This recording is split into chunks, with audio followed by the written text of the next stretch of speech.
The train platform in Red Hollow, Colorado fell silent as Edward Hartwell circled the young woman like she was livestock at auction. 24-year-old Tessa Whitmore had sold everything she owned in Ohio for this moment. 3 months of letters, promises of a home, a future. Now the wealthy rancher who'd courted her through ink and paper looked her over with cold disgust. Too plain, too rough, not worthy of the Hartwell name. His words echoed across the platform as laughter rippled through the crowd. Tessa stood frozen, her single trunk at her feet, watching her last chance at belonging crumble to dust. If you want to see how one woman's courage changed an entire frontier town, stay with me until the end. Hit that like button and comment what city you're watching from. I love seeing how far these stories travel. The November wind cut through Tessa's threadbare coat like it had a personal vendetta. She'd been standing on the Red Hollow train platform for less than 10 minutes, and already she wanted to disappear into the Colorado mountains, looming gray and indifferent behind the town. Edward Hartwell made another slow circle around her, his polished boots clicking against the wooden boards. The sound reminded Tessa of a clock counting down to something inevitable and terrible. "Turn around," he said. Tessa turned. Her hands were shaking, but she kept them clasped in front of her, fingers locked tight enough to hurt. The crowd that had gathered to watch the arrival of Hartwell's mail-order bride pressed closer.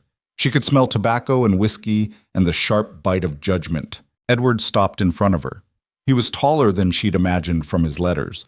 Broad-shouldered, expensively dressed, handsome in the way men are when they've never been told no.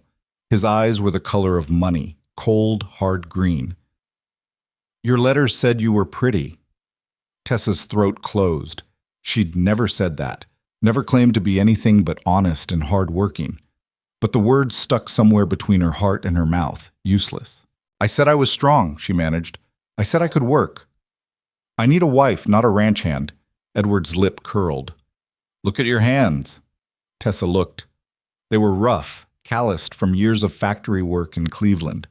Nails cut short and practical. The hands of a woman who'd scrubbed floors and hauled crates and done whatever it took to eat. "These aren't the hands of a lady," Edward said, loud enough for everyone to hear. "These are the hands of common labor." Someone in the crowd snickered. Tessa felt heat crawl up her neck, into her face. She'd spent the last of her savings on the train ticket, $17.40, that represented 3 months of skipped meals and double shifts. The journey had taken 4 days, and she'd slept sitting upright in third class, her head rattling against the window as America rolled past in an endless blur of nothing. "I work hard," Tessa said. Her voice came out smaller than she wanted. "That's what you said you needed. Someone who wouldn't be afraid of... I need someone who won't embarrass the Hartwell name." Edward stepped back, brushing at his coat sleeve like she'd somehow contaminated him. "Look at yourself. That dress is 3 years out of fashion. Your hair looks like you cut it with kitchen scissors. And your face..." He paused. Tessa waited for the killing blow. "Your face is plain, forgettable, the kind of woman men look past, not at." The platform went quiet. Even the wind seemed to hold its breath. Tessa had been called worse. Growing up in the Cleveland tenements, she'd learned early that pretty girls got different treatment than girls like her. Pretty girls got easier jobs, better pay, men who tipped their hats and meant it. Girls like Tessa got propositions in alleyways and supervisors who thought rough hands meant easy virtue. But this was different. This was public. This was humiliation turned into theater, and she was the only performer who hadn't known there'd be an audience. "I sold everything," Tessa said. The words came out broken, desperate. "I have $4 left. I came here because you promised..." "I promised consideration," Edward cut her off. "Not a wedding." He turned to address the crowd. "Let this be a lesson about the dangers of charity. I thought I was helping some poor working girl find a better life. Instead, I get this." He gestured at Tessa like she was evidence in a trial. "Mr. Hartwell," someone called from the crowd, a woman's voice sharp with disapproval. "That's cruel, even for you."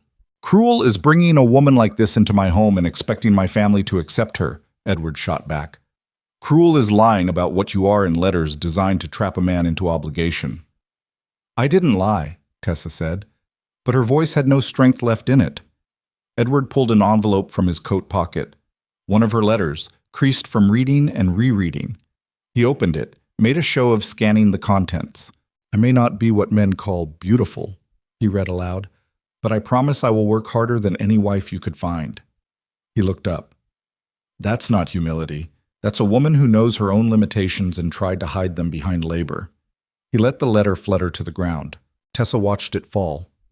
3 months ago, she'd written those words by candlelight in her boarding house room, her fingers cramped from a 12-hour shift. She'd meant every word. Had thought honesty was the same as honor. "The station master will hold your trunk until you figure out where you're going," Edward said. "I'll pay for one night at the boarding house. After that, you're on your own." He turned and walked away.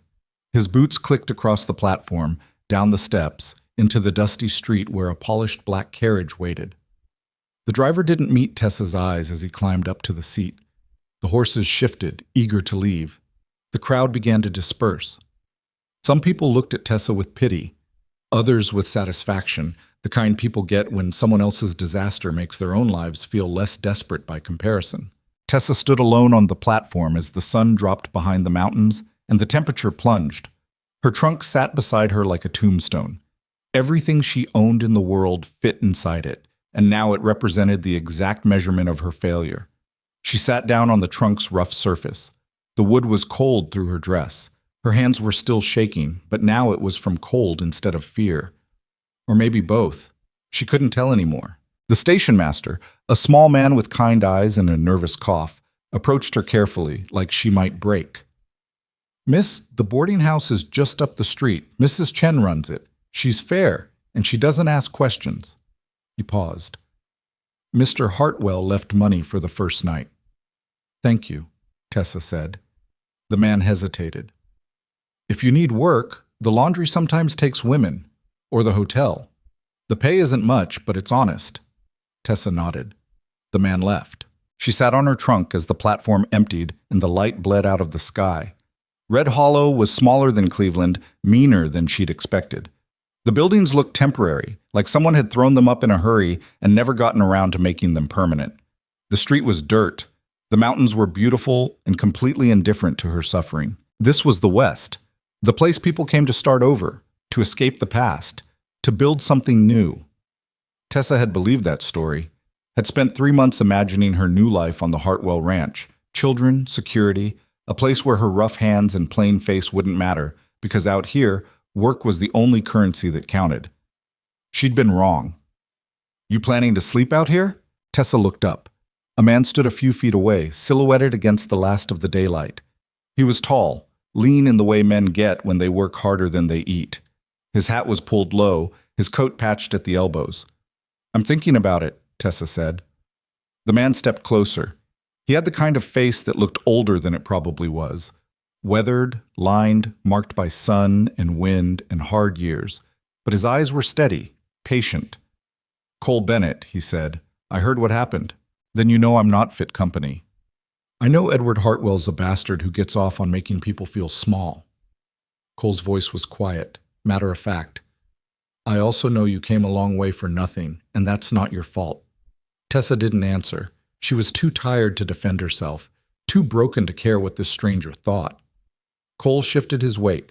"I have a proposition." "Not interested," Tessa said automatically. "Not that kind of proposition." A hint of something, maybe amusement, maybe offense, crossed Cole's face. "I have 2 daughters. Twins, 8 years old. Their mother died 2 years ago, and I'm not doing a good job raising them on my own." Tessa looked at him properly now. "What are you asking?" "I'm asking if you want work, honest work. Cooking, cleaning, helping with the girls. The ranch is small, the pay is terrible, and the house needs more fixing than I can afford. But it's a roof and 3 meals and a place to figure out what comes next." "Why me?" Cole was quiet for a moment.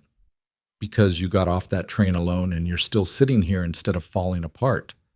That takes spine. And because my girls need to see what spine looks like." Tessa studied him. He didn't look like he had money for hired help. His clothes were clean but worn, his hands scarred and rough. This wasn't charity. This was desperation looking for desperation and hoping they could help each other. "How long?" she asked.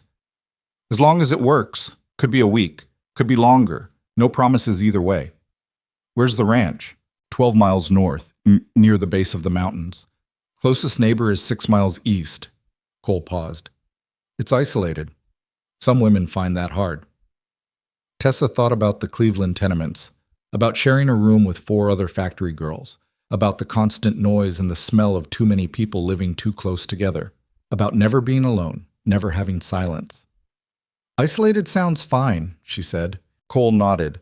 I have a wagon around back. We can leave now, or you can take the night at the boarding house and I'll come back in the morning. Tessa looked at the town, at the buildings that didn't want her, at the platform where she'd been destroyed in front of strangers, at the mountains that didn't care.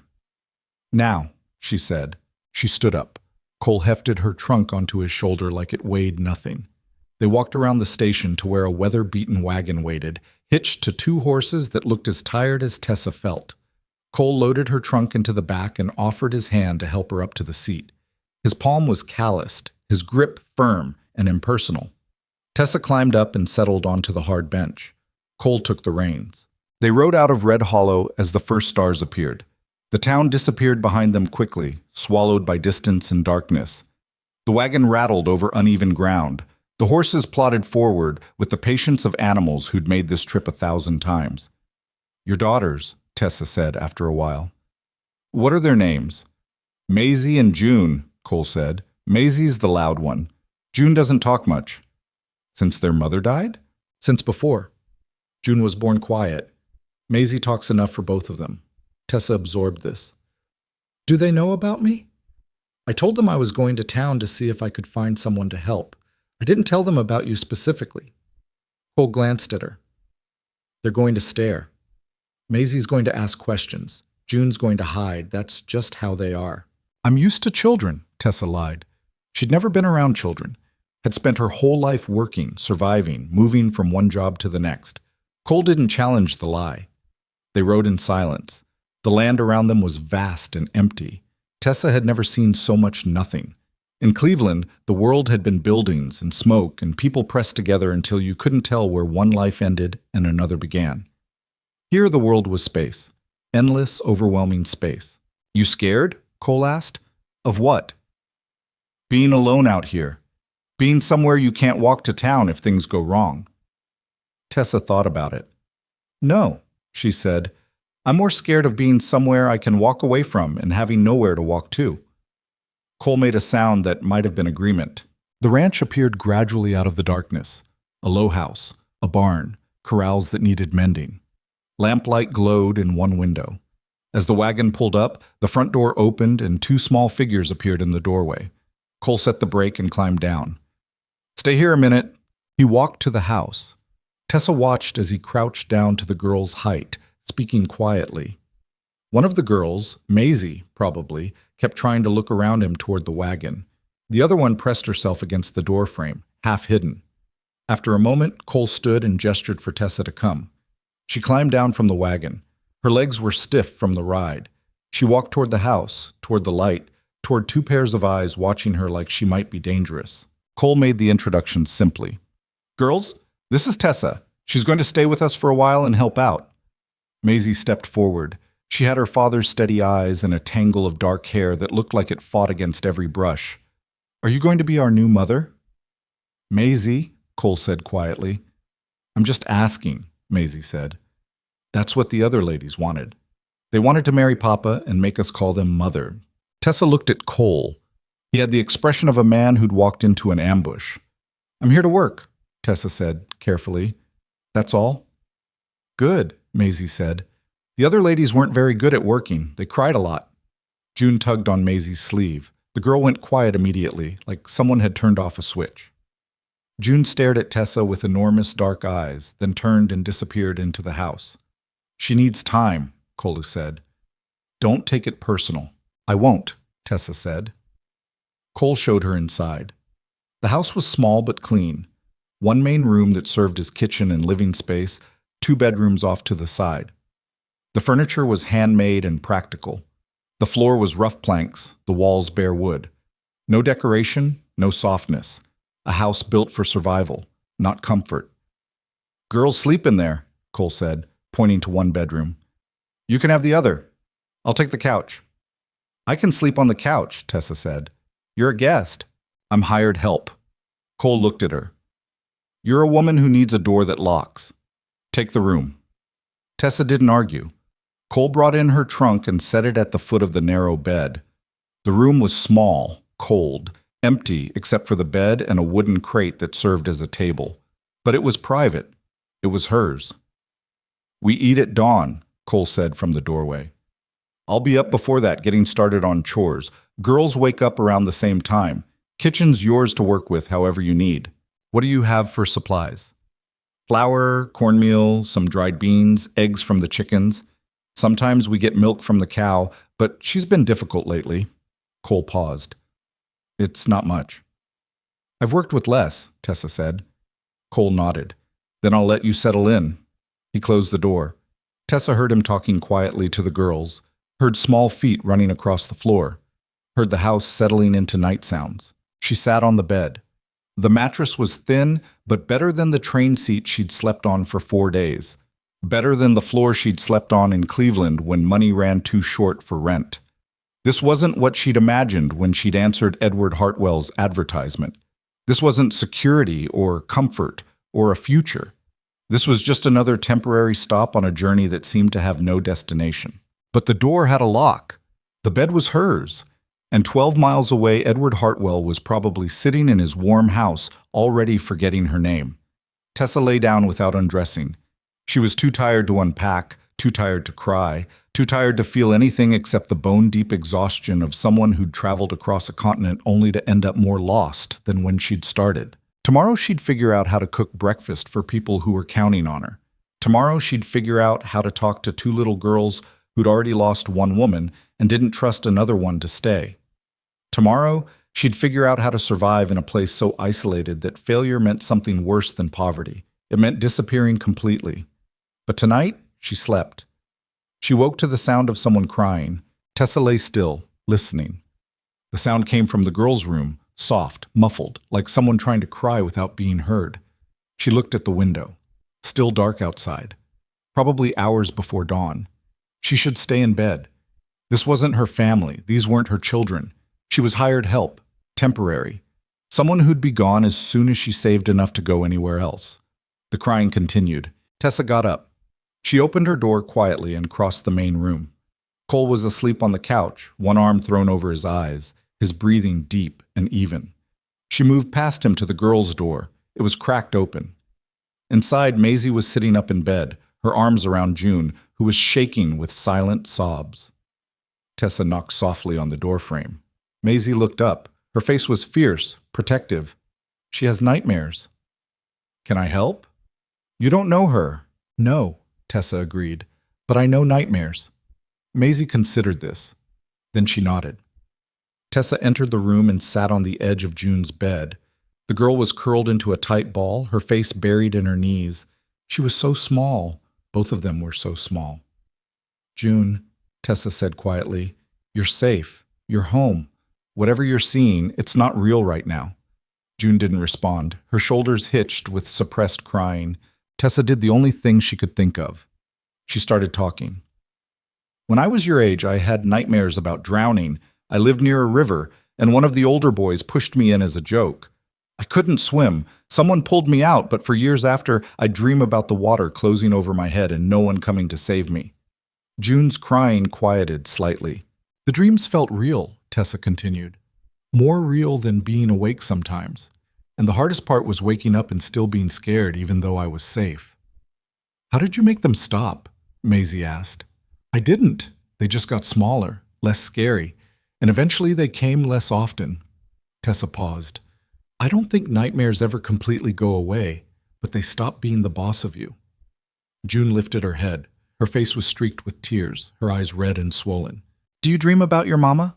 Tessa asked gently. June nodded. That's not a bad thing. Dreams are one way we hold on to people we love. But she's scared in the dreams, Maisie said. She's always scared, and we can't help her. Tessa's chest tightened. These girls had watched their mother die, had probably been there when it happened, probably remembered every detail their young minds couldn't process. Your mama's not scared anymore, Tessa said. Whatever happened, it's over. She's past the hard part. How do you know? Maisie challenged. I don't, I guess. But I know being dead can't be worse than dying, so if the dying's over, she's better off.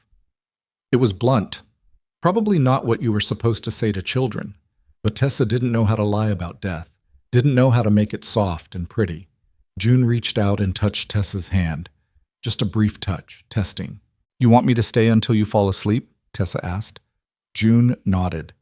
Tessa settled against the headboard, her legs stretched out on the narrow bed. June curled up next to her, not quite touching, but close enough to feel the warmth. Maisie lay back down in her own bed, watching. Can you tell us a story? Maisie asked. What kind of story? A true one. About you, Tessa thought. When I was 16, I worked in a textile factory in Cleveland. One day, the floor supervisor tried to force himself on me in the supply room. What did you do? Maisie asked, eyes wide. I hit him with a bolt of fabric, knocked him clean over, then I ran. Did you get in trouble? I got fired, but I got a job at a different factory the next week. Better pay, too. Tessa paused. The point is, sometimes getting in trouble is better than staying safe. June's breathing had evened out. She was asleep, her small body finally relaxed. Maisie was still watching Tessa. Are you going to leave like the others? I don't know, Tessa said honestly. But I'm not leaving tonight. That's what they all said. Who were they? The women Papa brought home to help, 3 of them, after Mama died. They all left. One of them didn't even last a day. Tessa absorbed this. Cole hadn't mentioned failed attempts at help. Hadn't mentioned that she was the 4th woman to try and fail at whatever this was. Why did they leave? Tessa asked. Papa said it was too hard, too lonely, too much work for not enough money. Maisie's voice dropped. I think we scared them. You don't scare me. You don't know us yet. Fair point, Air. Tessa sat with the girls until Maisie fell asleep too. Then she carefully extracted herself from June's bed and crept back to her own room. The sky was starting to lighten, not dawn yet, but close. She could hear Cole moving around outside, the sound of the barn door opening, animals stirring. She got dressed and went to the kitchen. The supplies were as sparse as Cole had warned. Tessa inventoried everything: half a sack of flour, cornmeal, dried beans that looked older than the girls, a few eggs, some salt pork that had seen better days, coffee that was mostly chicory. No sugar, no butter, no milk. She built up the fire in the stove and got water heating. Then she made biscuits, plain, dense things that would fill stomachs without pretending to be anything special. She fried the salt pork and scrambled the eggs with some wild onions she found hanging by the door. By the time Cole came in from the barn, breakfast was on the table. He stopped in the doorway, staring at the food like it might vanish. Girls still asleep? He asked. Yes. June had nightmares. I sat with her. Cole's face tightened. She get back to sleep? Eventually. He nodded, not looking at her. That happens a few times a week. Maisie usually handles it. Maisie's 8 years old. I know how old my daughter is, Cole said sharply. Then he sighed. Sorry, that wasn't fair. It's fine. They stood in awkward silence.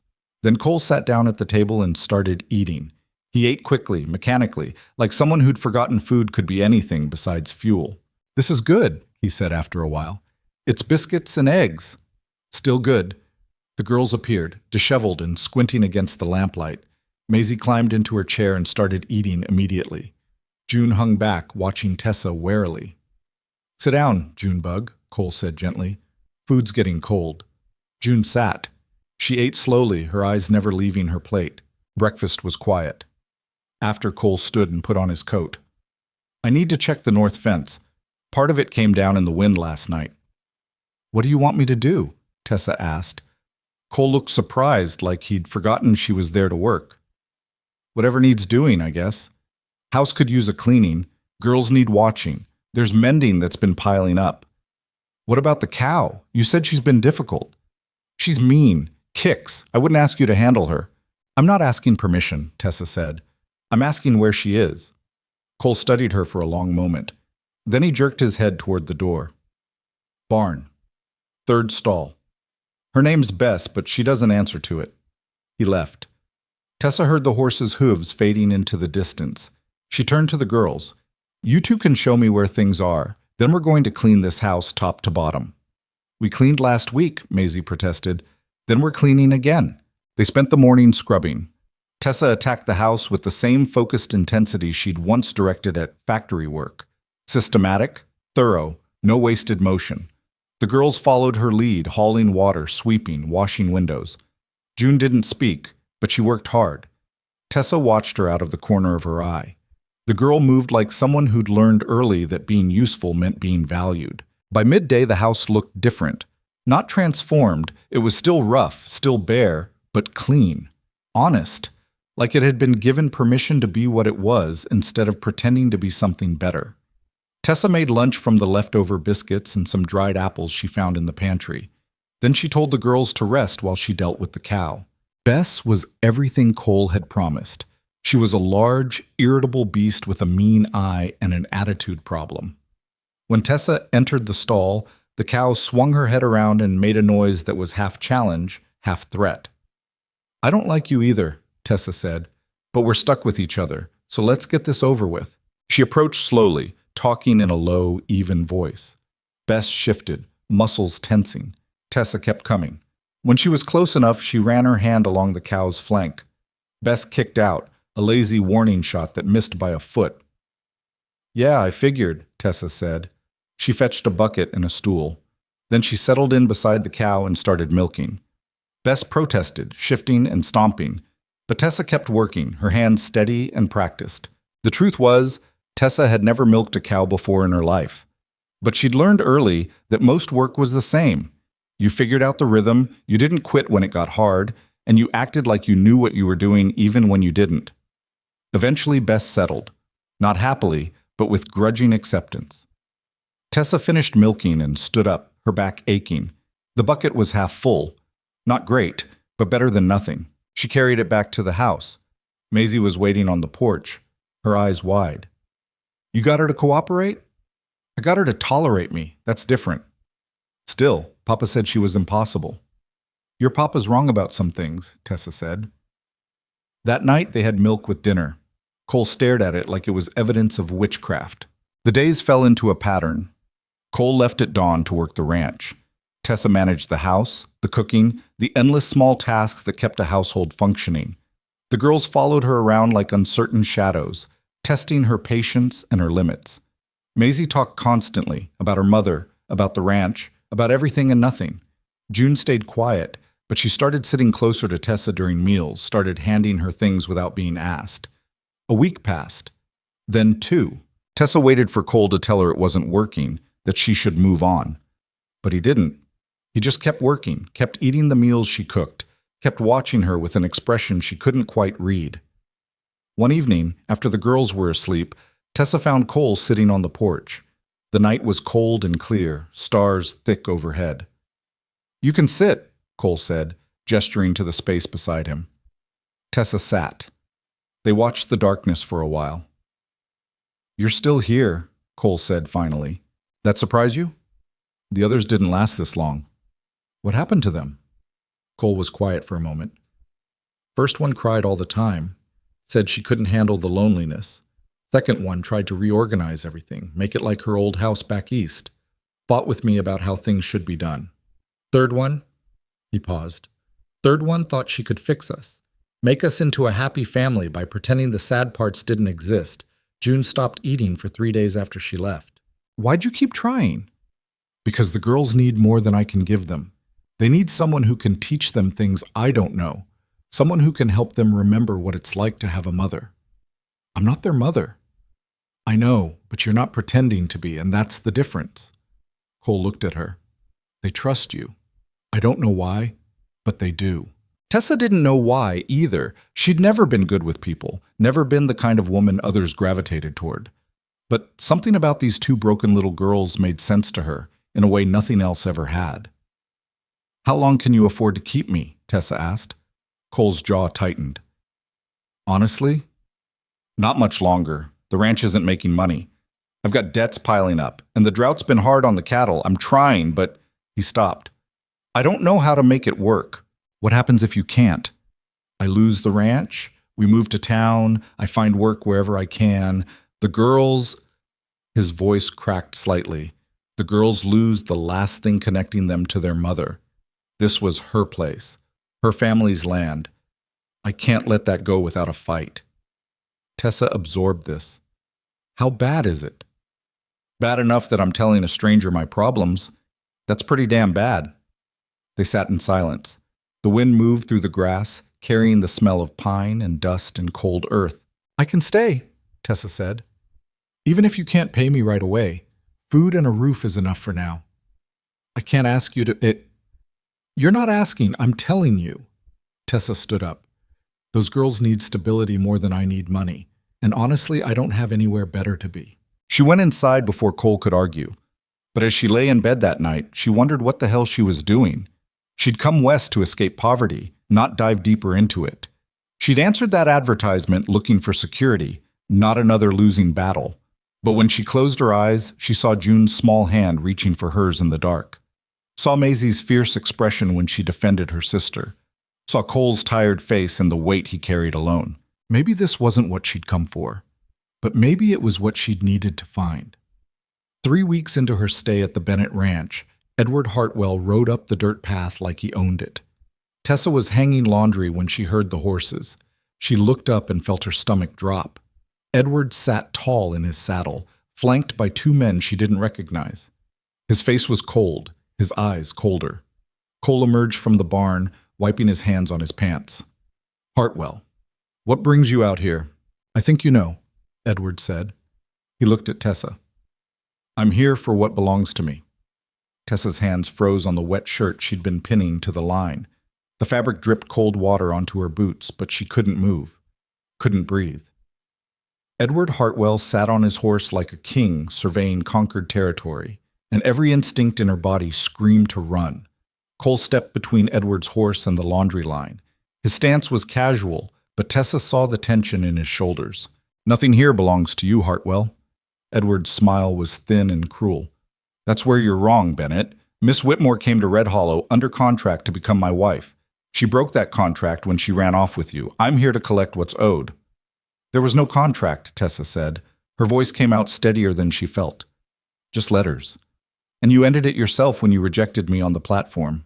I rejected the fraud you presented, Edward said, but that doesn't absolve you of obligation. I paid for your train ticket. I arranged accommodations. I invested time and money into bringing you here, and you repaid me by whoring yourself out to the first desperate rancher who'd take you. Cole moved fast. One moment he was standing still, the next he had his hand on Edward's boot, his face hard as granite. Say that again, Cole said quietly. Please. One of Edward's men shifted in his saddle, hand moving toward his belt. Cole didn't look at him, didn't acknowledge the threat. His eyes stayed locked on Edward. Edward's face reddened. Get your hands off me. Not until you apologize to the lady. She's not a lady. She's a con artist who... Cole yanked hard. Edward tumbled from the saddle, landing in the dirt with a grunt of surprise and pain. His hat rolled away. His expensive coat was suddenly covered in Colorado dust. The 2 men with Edward dismounted immediately, but Cole already had Edward by the front of his shirt, hauling him upright. I said apologize. Edward's face was purple now. You're making a mistake, Bennett. My family... Your family's money doesn't mean anything out here. We're 12 miles from town, and there's no one around to hear you scream. Cole's voice was still quiet, still calm. So apologize to Tessa, get back on your horse, and leave. Or find out what happens when you insult a woman under my protection. The 2 hired men looked uncertain. They were big, hard-faced, the kind of muscle money could buy. But Cole was desperate. And desperation made men dangerous in ways money couldn't predict. Mr. Hartwell, one of the men said carefully, maybe we should... Shut up, Davis! Edward wrenched himself free from Cole's grip. He straightened his coat with shaking hands, his dignity in tatters. This isn't over, Bennett. You think you can steal from me and hide behind your failing ranch? I own the bank that holds your mortgage. I own half the businesses in Red Hollow. One word from me, and you'll lose everything. Then say the word, Cole shot back. But do it from your horse, heading back to town. Edward stared at him for a long moment. Then he turned to Tessa. The look he gave her was pure hatred. You made your choice, he said. When this all falls apart, and it will, don't come crying to me. You'll rot out here with these people, and no one will care. He grabbed his hat, jammed it on his head, and let Davis boost him back into the saddle. The three men turned their horses and rode away, kicking up dust that hung in the air long after they'd disappeared. Cole stood watching until they were out of sight. Then he turned to Tessa. "You all right?" Tessa nodded. She didn't trust her voice yet. "He'll be back," Cole said. "That kind of man doesn't let things go. He thinks you made him look weak, and he can't stomach it." "I should leave," Tessa said. "I should go before he takes it out on you and the girls." "Where would you go?" Tessa didn't have an answer. She had $6 now, 4 from when she'd arrived, plus 2 she'd saved from the small amount Cole insisted on paying her despite his money troubles. $6 wouldn't get her far. Wouldn't get her anywhere that mattered. "Exactly," Cole said. "So we deal with it together." The front door banged open. Maisie and June ran out, their faces frightened. They must have been watching from the window. "Papa, who was that man?" Maisie demanded. "Nobody important," Cole said. "He was yelling about Tessa. Is she leaving?" Cole looked at Tessa. She looked at the girls, at Maisie's fierce expression and June's wide, terrified eyes. 3 weeks ago, these children had been strangers. Now June reached for Tessa's hand automatically, and Maisie positioned herself between her father and anything that might hurt him. "I'm not leaving," Tessa said. June's grip on her hand tightened. That night, after the girls were asleep, Tessa and Cole sat at the kitchen table with the ranch ledger spread between them. The numbers were worse than Tessa had imagined. The mortgage payment was due in 6 weeks. Cole was 3 months behind on the feed bill. The drought had decimated the herd, and what cattle remained weren't bringing good prices. "How much do you need?" Tessa asked. "More than I have." Cole rubbed his face. "I've been selling off equipment to stay afloat, but there's not much left to sell." And Hartwell wasn't lying. His brother sits on the bank board. If he decides to call in my loan early, I'm finished. Can he do that? Rich men can do whatever they want. You know that better than most. Tessa studied the ledger. Her factory years had taught her basic arithmetic, how to track piece rates and calculate wages. She wasn't educated, but she could read numbers well enough to see the story they told. Cole was drowning, had been drowning for months, maybe longer. "Your wife's family," Tessa said carefully. "Her family owned this land. Do they know how bad things are?" Cole's expression went cold. "Rachel's family disowned her when she married me, said she was throwing herself away on a nobody. When she got sick, I wrote to them begging for help with the doctor bills. They never responded." He paused. "I haven't spoken to them since the funeral. Don't intend to start now. Pride's expensive. So is begging from people who'd rather watch you fail." "Fair point." Tessa closed the ledger. "Then we figure out another way." "We? You offered me work when nobody else would. That means something." Tessa met his eyes. "Besides, those girls love this place. June told me her mother used to take her to the creek to catch frogs. Maisie showed me where her mother planted wildflowers. This isn't just land to them. It's her. And I'll be damned if Edward Hartwell gets to take that away because his pride got hurt." Cole stared at her. "You barely know us." "I know enough." They sat in silence. The lamp flickered, casting shadows across the rough walls. Outside, the wind picked up, rattling the shutters. "There might be one option," Cole said slowly, "but it's risky." "Riskier than losing everything?" "Maybe." He hesitated. "The Henderson Ranch, 20 miles west. Old man Henderson died last spring, and his widow's been trying to sell the cattle. Nobody's buying because the herd's wild. They haven't been worked in months. But if we could round them up, break them properly, we could resell them for enough to cover the mortgage and then some." "What's the catch?" "The catch is it's a 2-person job minimum, and I can't afford to hire help. The catch is it'll take at least 3 weeks of hard work, and I can't leave the girls alone that long. The catch is even if we succeed, we're gambling that we can find buyers before my loan comes due." Cole shook his head. "It's too many variables, too much that can go wrong." "I'll help," Tessa said. "You don't know anything about cattle." "I didn't know anything about milking cows either. I learned. This is different. This is dangerous. Henderson's herd has gone half feral. They'll charge you, trample you, break your bones if you get careless." "Then I won't get careless." Tessa leaned forward. "What other choice do you have?" Cole had no answer for that. They started planning the next morning. Cole would ride to the Henderson place and assess the herd. Tessa would stay with the girls and prepare supplies for 3 weeks of rough living. They'd need food that wouldn't spoil, bedrolls, rope, medical supplies for inevitable injuries. But first, they needed to solve the problem of the girls. "I'm not leaving them alone," Cole said flatly, "and I'm not taking them with us. It's too dangerous." "What about someone in town?" Tessa asked. "Like who?" "Everyone I trust is either dead or struggling as bad as I am." Cole paced the kitchen. "Rachel's best friend moved to Wyoming last year. The Reverend's wife would take them, but she's sick. And I'm sure as hell not asking anyone connected to the Hartwells."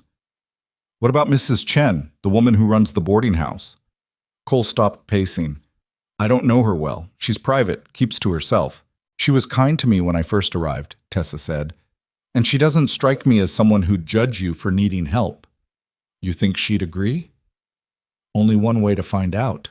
They rode into Red Hollow the next day with the girls bundled in the wagon bed. June had cried when Cole explained they'd be staying in town for a few weeks, but Maisie had squared her shoulders and announced she'd take care of her sister. At 8 years old, Maisie was already practicing to be the strong one, the one who held things together when everything fell apart. Mrs. Chen's boarding house sat on the edge of town, a neat 2-story building with clean windows and a painted sign. Cole knocked on the door. Mrs. Chen answered. She was a small woman, maybe 50, with sharp eyes and gray-streaked black hair pulled into a tight bun. She looked at Cole, then at Tessa, then at the girls. "Mr. Bennett," she said. Her accent carried traces of her childhood. Guangdong province, Tessa guessed, though she'd never been good with regional differences. "What brings you to town?" "I need a favor," Cole said. "And I'm prepared to pay for it, though not as much as you probably deserve." Mrs. Chen's expression didn't change. "Come inside." They sat in her small parlor while Cole explained the situation. The Henderson herd, the mortgage deadline, the need for someone to watch the girls for 3 weeks. He didn't mention Edward Hartwell, but Mrs. Chen was smart enough to read between the lines.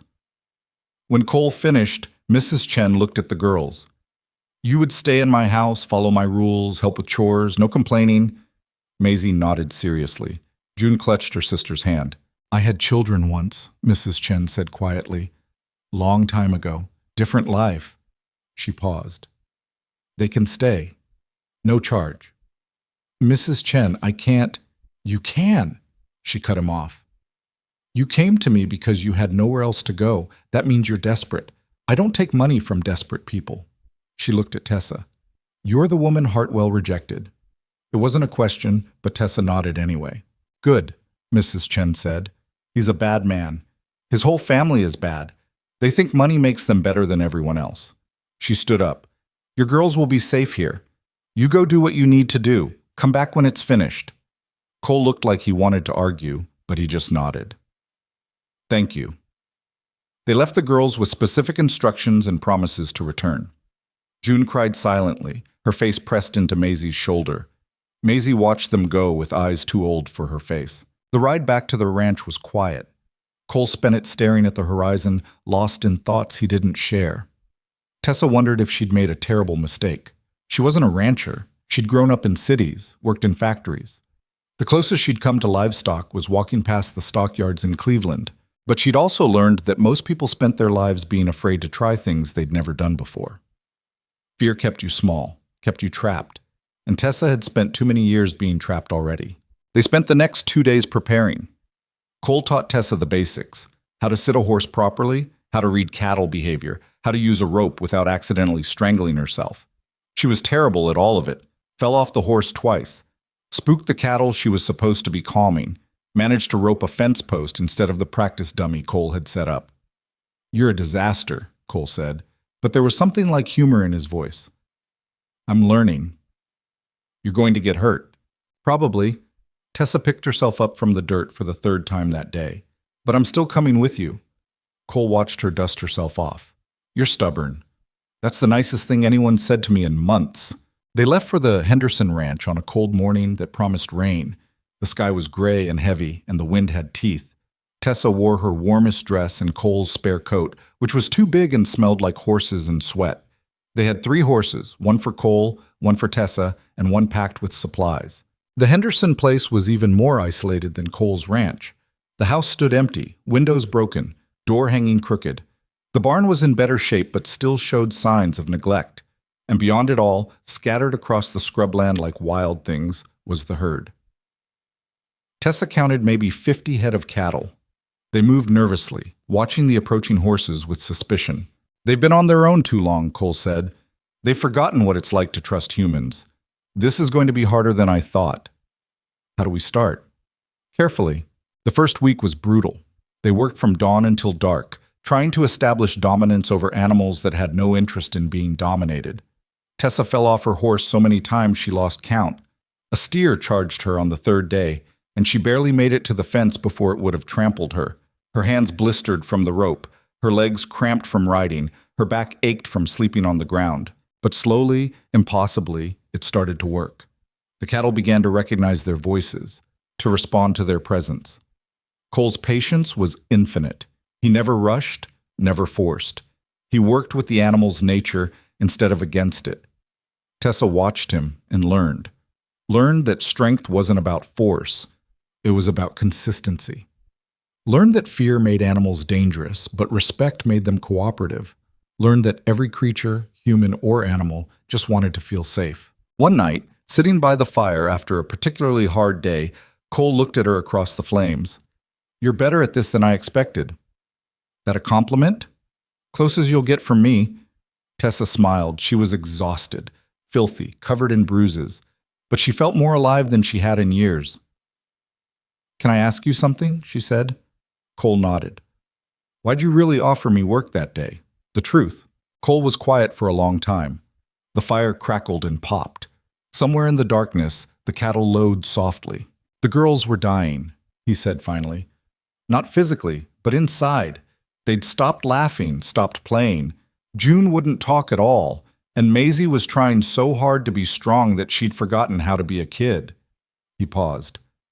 "I saw you on that platform, and I saw someone who'd been broken but was still standing. I thought maybe if the girls saw that, they'd remember how to stand up too." "That's a lot to put on a stranger." "It was selfish," Cole admitted. "I was using you to fix my family, and I'm sorry for that." "Don't be." Tessa looked at the stars scattered thick overhead. "You gave me something to do besides disappear. That's worth more than you know." They finished working the herd on the 18th day. 50 head of cattle, broken and ready for sale. Cole rode into the nearest town and came back with a buyer, a rancher from Wyoming who needed stock and didn't ask too many questions. The price was fair, not generous, but enough. Enough to save the ranch. They returned to Red Hollow with money in Cole's saddlebag and exhaustion in their bones. Mrs. Chen met them at the door with the girls, who launched themselves at their father like he'd been gone for years instead of weeks. "They were good," Mrs. Chen said. "Maisie helped with cooking. June learned to sew." She looked at Tessa. "You look like hell." "Feel worse. Come inside, I'll feed you." They ate Mrs. Chen's food and listened to the girls talk over each other about their adventures in town. June had made a friend, a girl her age who lived 2 doors down. Maisie had learned to make dumplings. They'd been to the general store, the church social, the school. "Can we go to school?" Maisie asked suddenly. "The teacher said we could start any time." Cole glanced at Tessa. She saw the calculation in his eyes. The ranch was saved, but money was still tight. School meant books, supplies, time spent not working. "We'll figure it out," Cole said. They collected the girls and rode home. The ranch looked the same as they'd left it, but somehow different. Tessa realized it was her perspective that had changed. 3 weeks ago, this place had been a temporary stop. Now it felt like coming home. That night, after the girls were asleep, Cole found Tessa on the porch. "I paid the mortgage," he said. "Paid the feed bill, too. There's enough left over to get through winter if we're careful." He paused. "I couldn't have done it without you." "You would have found a way." "No," Cole said quietly. "I wouldn't have. I was going to lose everything, and I'd made peace with it. You're the one who wouldn't let that happen." Tessa didn't know what to say to that. Cole sat down beside her. They watched the darkness together, the familiar silence between them. "You can stay," Cole said, "for as long as you want. Not as hired help, as—" He stopped, searching for words. "As family, I guess, if you want that." Tessa's throat tightened. Family. She'd never had that, not really. Her parents had died when she was young. She'd been raised by an aunt who'd seen her as an obligation, not a person. She'd spent her whole life drifting from one temporary arrangement to another, never belonging anywhere. "I want that," she said. Cole nodded. He reached over and squeezed her hand once, briefly. Then he stood and went inside. Tessa sat alone on the porch, looking at the stars. For the first time since stepping off that train, she let herself feel something like hope. The peace lasted exactly 4 days. Tessa was in town picking up supplies when she heard the news. Edward Hartwell's older brother Marcus had called in Cole's loan, not the mortgage that had been paid, but an old equipment loan Cole had forgotten about, something small that had been ignored for years.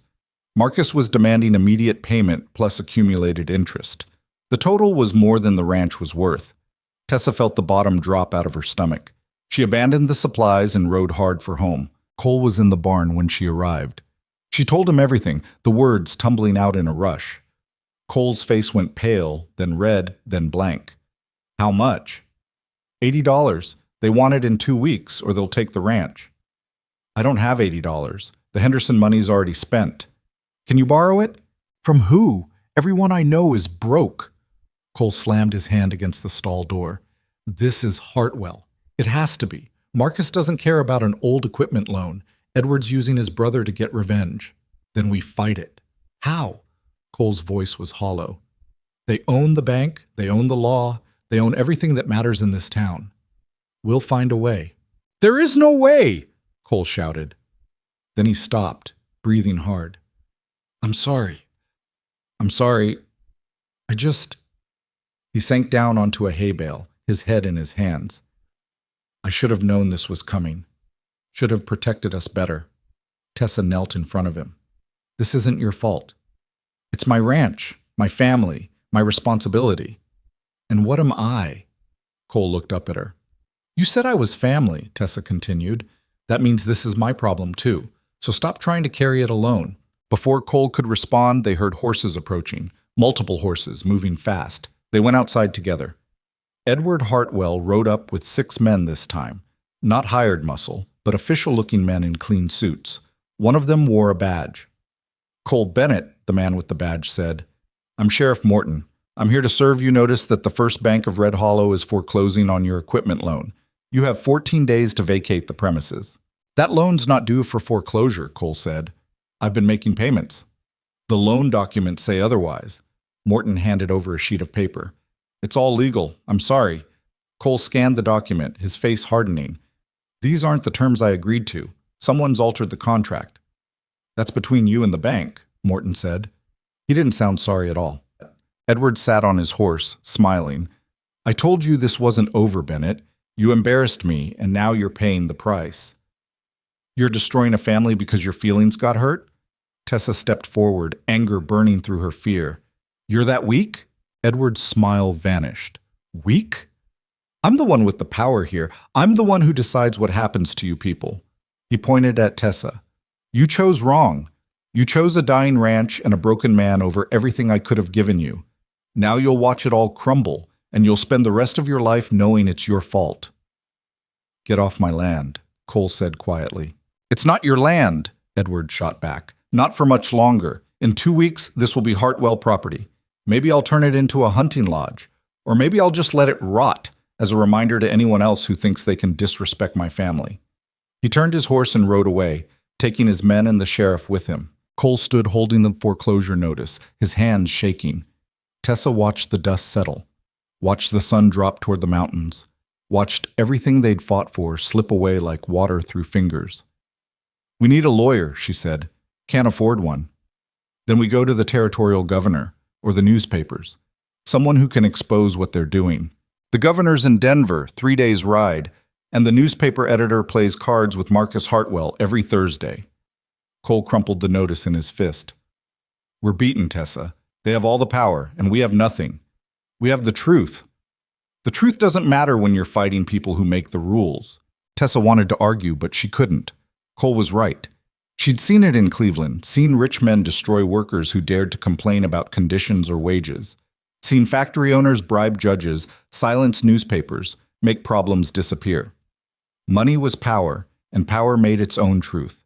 That night, she lay in bed staring at the ceiling, her mind racing. There had to be something they could do, some way to fight back. But every option led to the same dead end. The Hartwells controlled everything that mattered. She must have finally fallen asleep because she woke to the sound of June screaming. Tessa ran to the girls' room. June was sitting up in bed, her face white with terror, Maisie holding her tight. "It's okay, Junebug," Maisie was saying. "It was just a dream. You're okay." But June kept screaming, a high, thin sound that tore through the house. Cole burst in, followed by Tessa. He gathered June into his arms, rocking her like she was much younger. "Shh, baby. Daddy's here. You're safe." Gradually, June's screams subsided into sobs. She clung to Cole, her small body shaking. "What was the dream?" Cole asked gently. June buried her face in his chest and wouldn't answer. Maisie looked at Tessa. "She dreams about losing things, about people leaving and not coming back." Tessa's heart cracked. June had lost her mother. Now she was going to lose her home, the last connection to the woman who'd loved her, and there was nothing any of them could do to stop it. Unless. An idea formed in Tessa's mind. Dangerous. Probably stupid, but possible. She waited until morning, until Cole had the girls settled and calm. Then she pulled him aside. "I need to go to town," she said. "What for?" "I'm going to talk to Marcus Hartwell." Cole stared at her. "Are you insane?" "Probably, but I have to try." "Tessa, these people will destroy you. They've already proven that. Then I'll be destroyed. But I won't sit here and watch your girls lose everything without fighting." She met his eyes. "You told me I was family. Let me fight for this family." Cole looked like he wanted to argue, but something in her expression stopped him. "What are you going to say?" "I don't know yet, but I'll figure it out on the way." She rode into Red Hollow alone. The first bank of Red Hollow stood on the main street, a solid brick building that radiated permanence and power. Tessa tied her horse outside and walked in like she owned the place. Marcus Hartwell's office was on the second floor. His secretary, a pinched-faced woman who looked like she survived on disapproval, tried to stop her. "Mr. Hartwell doesn't see anyone without an appointment." "He'll see me," Tessa said, and walked past her. Marcus's office was everything Edward's arrogance wished it could be. Expensive, refined, cold. The man himself sat behind a massive oak desk, reading papers. He looked up when Tessa entered, his expression mildly annoyed. "Miss Whitmore, I was wondering when you'd show up." "You were expecting me?" "My brother said you were stubborn. He didn't say you were stupid, though." Marcus set down his papers. "If you're here to beg for mercy, save your breath. The loan's being called. The ranch is forfeit. It's already decided." "I'm not here to beg," Tessa said. "I'm here to make you an offer." That got his attention. "I'm listening." "You want to punish Cole because your brother's pride got hurt. Fine. But Cole's not the one who rejected Edward. I am."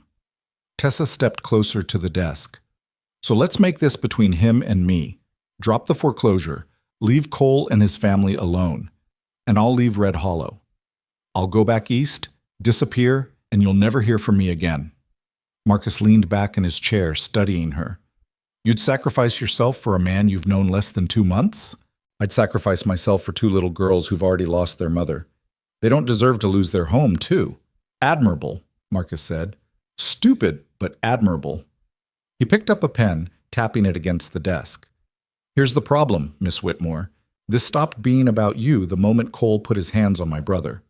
Bennett assaulted a member of one of the most powerful families in Colorado. That can't go unpunished. Your brother insulted me first. Cole was defending my honor." "Honor?" Marcus laughed. "You're a mail-order bride who ran off with another man. You have no honor to defend." The words hit like physical blows, but Tessa forced herself to stay calm. "Then what do you want?"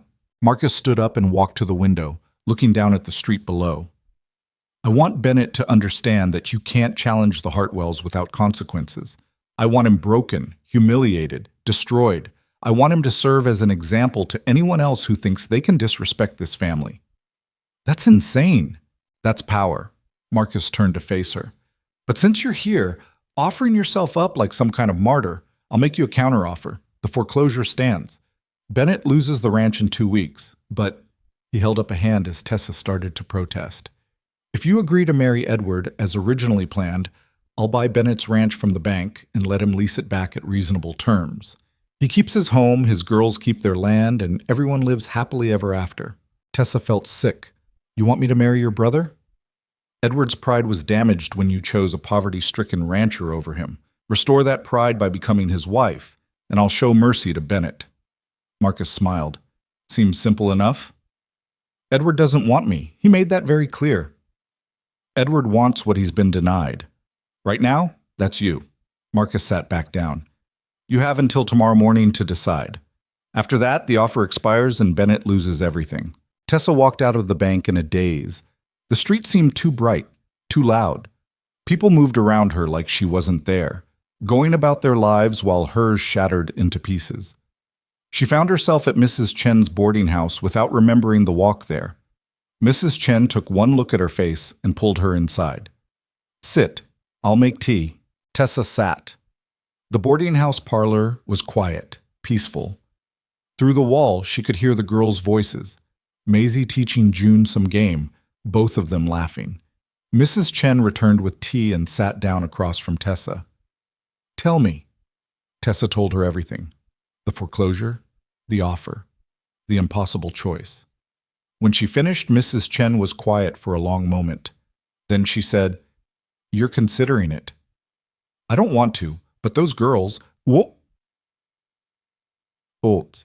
Those girls need you, Mrs. Chen interrupted, not as a sacrifice, as someone who stays and fights. How do I fight this? They have all the power.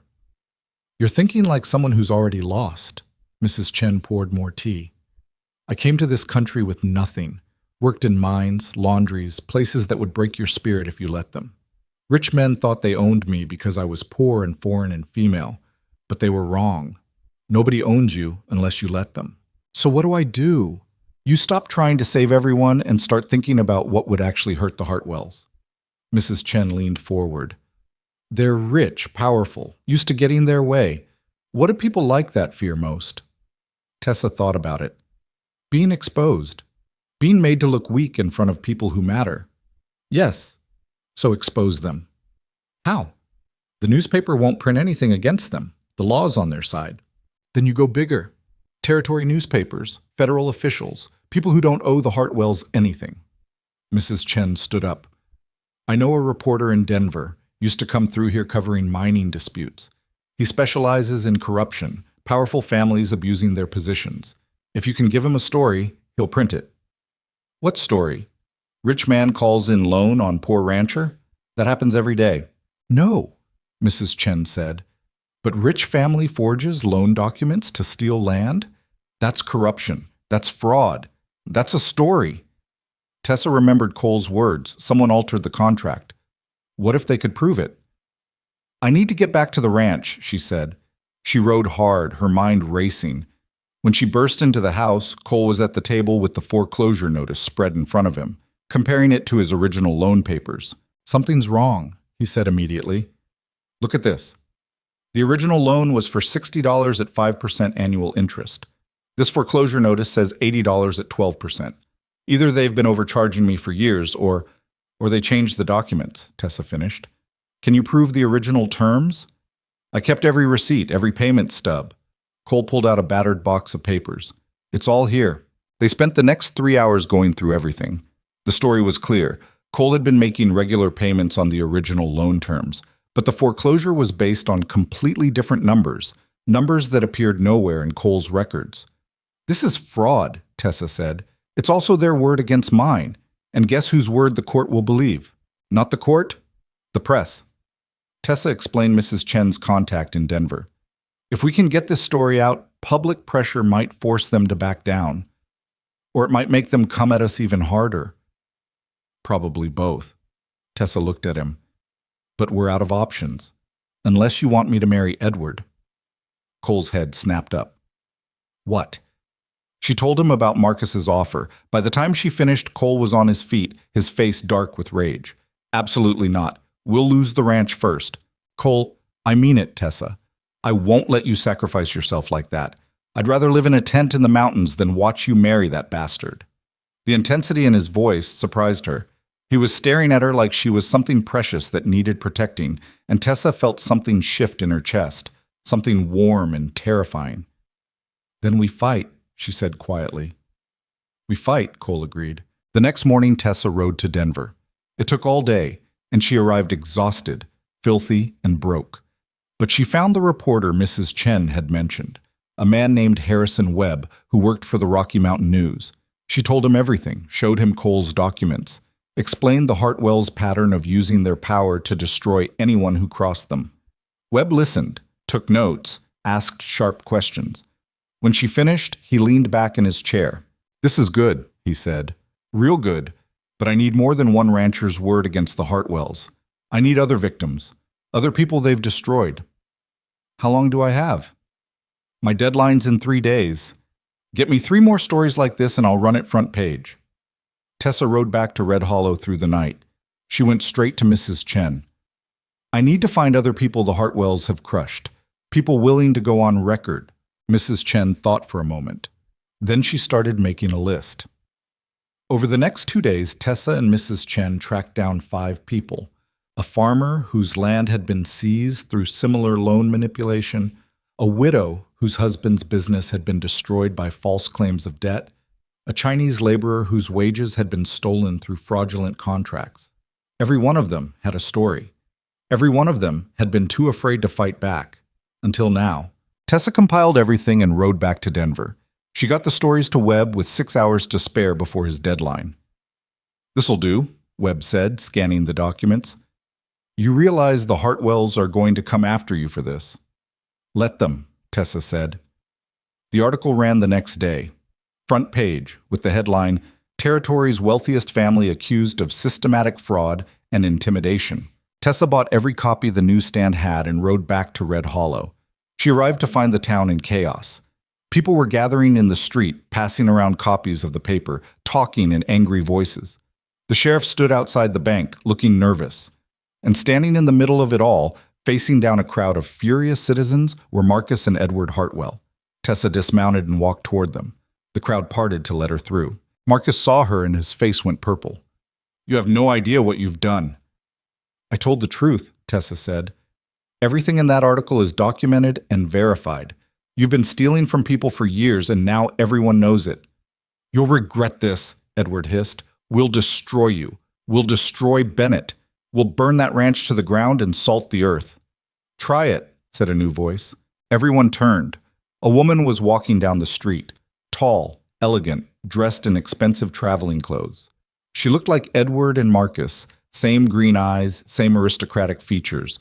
But where their faces held cruelty, hers held something harder to define. "Vivian," Marcus said. "What are you doing here?" "Cleaning up your mess," Vivian Hartwell said. She stopped next to Tessa, and for one surreal moment they stood together facing the Hartwell brothers. "I came as soon as I read the article. Interesting reading, Marcus. Apparently you've been using the family name to commit fraud across 3 counties. Father's going to be thrilled." "This is none of your concern," Marcus said. "It's absolutely my concern. The Hartwell name is on that bank, which means your crimes reflect on all of us." Vivian pulled out an envelope. "I've already wired Father in Boston. He's disowning both of you, effective immediately. The bank's being transferred to new management, and every fraudulent loan you've issued will be reviewed and corrected." "You can't do that," Edward sputtered. "Father already did. I'm just here to watch you fail." Vivian looked at Tessa. "You're the woman who started this?" "I'm the woman who finished it," Tessa said. Vivian smiled. It wasn't a warm smile, but it held respect. "Good. My brothers are cowards who hide behind money. They needed someone to stand up to them." She turned back to Marcus. "You have 24 hours to leave Red Hollow. After that, I'll have the sheriff arrest you for fraud." "On what authority?" "On Father's authority. And mine. The family has resources you've clearly forgotten about." Vivian started walking away, then paused. "Oh, and Marcus, the ranch foreclosure is void. Mr. Bennett's original loan terms are reinstated. Try anything else and I'll make sure you spend the next decade in a federal prison." She left. The crowd began to disperse, buzzing with gossip and speculation. The Hartwell brothers stood alone, their power suddenly evaporated. Tessa walked up to Edward. He looked at her with such hatred she almost stepped back. almost. You destroyed me, he said. No, Tessa said. I stopped you from destroying someone else. There's a difference. She turned and walked away, leaving him standing in the dust. Cole was waiting on the ranch porch when Tessa rode in just after sunset. He stood as she dismounted, his face unreadable in the fading light. For a moment they just looked at each other, and Tessa realized she was shaking, not from fear or cold, but from the aftermath of everything that had happened. It's done, she said. Her voice came out rough, tired. The foreclosure's void. Your original loan terms are back. The Hartwells are finished. Cole didn't say anything. He just walked down the steps and pulled her into his arms. Tessa froze, surprised. Then slowly, carefully, she let herself lean into him. He smelled like hay and wood smoke and hard work. His arms were solid around her, and for the first time in days she felt like she could breathe. You could have been killed, Cole said against her hair, going up against them like that. I know. Don't ever do that again. Can't promise that. Cole pulled back enough to look at her face. His hands stayed on her shoulders. Tessa. The front door banged open. Maisie burst out, followed by a slower June. They must have been watching from the window. Is it true? Maisie demanded. Mrs. Chen came by and said the bank dropped everything, said we get to keep the ranch. It's true, Tessa said. Maisie whooped and grabbed June, spinning her in a circle. June was smiling, actually smiling. Her face lit up in a way Tessa had never seen before. Does this mean you're staying? June asked. Her voice was so quiet, Tessa almost missed it. June talked, Maisie breathed. Tessa, she talked to you. Tessa knelt down so she was at June's eye level. The girl looked at her with those enormous dark eyes, waiting for an answer that mattered more than any 8-year-old should have to care about. Yeah, Tessa said. I'm staying. June threw her arms around Tessa's neck and held on tight. Tessa held her back, feeling something crack open in her chest. This small, damaged child trusted her, needed her, loved her, maybe. And Tessa realized with a jolt that she loved her right back. That night they celebrated with the last of the good coffee and some dried apple pie Maisie helped Tessa make. It was burned on the bottom and the apples were tough, but nobody cared. They sat around the table like an actual family, the girls talking over each other about everything and nothing, Cole watching them all with an expression Tessa couldn't quite name. After the girls went to bed, Cole found Tessa in the kitchen washing dishes. Let me, he said, taking the rag from her hands. I can do it. I know you can, but you've been doing everything for the past 3 days. Let someone else carry some weight. Tessa stepped back and let him work. She dried while he washed, falling into an easy rhythm. Vivian Hartwell, Cole said after a while. She didn't have to do that. No, she didn't. You think she meant it? About reviewing the other loans? I think she meant it about protecting the family name, Tessa said. Whether that helps anyone else is just a side benefit. Cole nodded. He was quiet for a moment, then, What you did was insane. I know. You went after one of the most powerful families in the territory with nothing but other people's stories and stubborn refusal to quit. That about sums it up. Cole turned to look at her. You're either the bravest person I've ever met or the most reckless. Can it be both? A smile tugged at the corner of his mouth. Yeah, I guess it can. They finished the dishes in comfortable silence. Then Cole hung up the rag and said, I'm going to check the barn. Make sure everything's locked up. Tessa watched him go, his shoulders squared against the night. She realized she was smiling for no particular reason. The next week passed quietly. Too quietly. Tessa kept waiting for the other shoe to drop, for the Hartwells to find some new way to come at them. But nothing happened. Edward and Marcus left town like Vivian had ordered. The bank came under new management, a careful, boring man from Denver who reviewed Cole's loan and confirmed everything was in order. Life went back to the hard, simple work of keeping a ranch alive. But something had changed. The town looked at Tessa differently now. Women who'd crossed the street to avoid her after the train station incident now nodded when they passed. Men tipped their hats. Mrs. Chen introduced her around as the woman who took down the Hartwells, which made Tessa uncomfortable but also strangely proud. The girls started school. Maisie threw herself into it with typical intensity, coming home each day full of facts and opinions. June was slower to adjust, sitting in the back and not talking to anyone. But she was trying, and that counted for something. On a cold morning 2 weeks after the confrontation, Tessa was hanging laundry when a fancy carriage pulled up the ranch road. She tensed, recognizing the quality of the horses and the expensive finish on the wood. Nothing good ever came from that kind of wealth. Vivian Hartwell stepped out, dressed for travel, but still looking like she'd stepped out of a fashion plate. She surveyed the ranch with a critical eye. "Miss Whitmore," she said, "we need to talk." Tessa wiped her hands on her apron. "About what?" "About what happens next." They sat in the kitchen because the parlor was too small and too cold. Tessa made coffee more out of habit than hospitality. Vivian accepted a cup and sipped it without complaint, though it was terrible. "My brothers left for San Francisco yesterday," Vivian said. "Father's cut them off completely. They're on their own now." "Good. I've spent the past 2 weeks reviewing every loan, every contract, every business dealing the Hartwells have been involved with in this territory." Vivian set down her cup. "The corruption goes deeper than I thought. My family's been stealing from people for a decade. So fix it. I am. But it's going to take time and money, and I need people willing to testify if any of this goes to court." Vivian looked at Tessa directly. "I need you." "Why me?" "Because you're the one who started this. The other victims will follow your lead. If you agree to testify about what happened, the rejection, the harassment, the attempted foreclosure, it establishes a pattern. It gives us legal grounds to go after not just my brothers, but everyone who helped them." Tessa thought about it. Testifying meant reliving the humiliation of that train platform, meant putting her face and her story in front of judges and lawyers and crowds, meant opening herself up to questions about her past, her choices, her worth. "What do I get out of it?" she asked. "Justice and money. Father's authorized restitution for everyone who was defrauded. You'd receive compensation for emotional distress, lost opportunities, and trauma." "How much money?" Vivian named a figure that made Tessa's head spin. It was more than she'd make in 5 years of factory work, maybe 10. "That's a lot of money to throw at someone you don't know," Tessa said carefully. "It's a lot less than what a public trial would cost us. Father wants this handled quietly, efficiently. Paying victims is cheaper than fighting them." Vivian paused. "But the offer's genuine. You were wronged. This is us making it right. Your family can't make it right.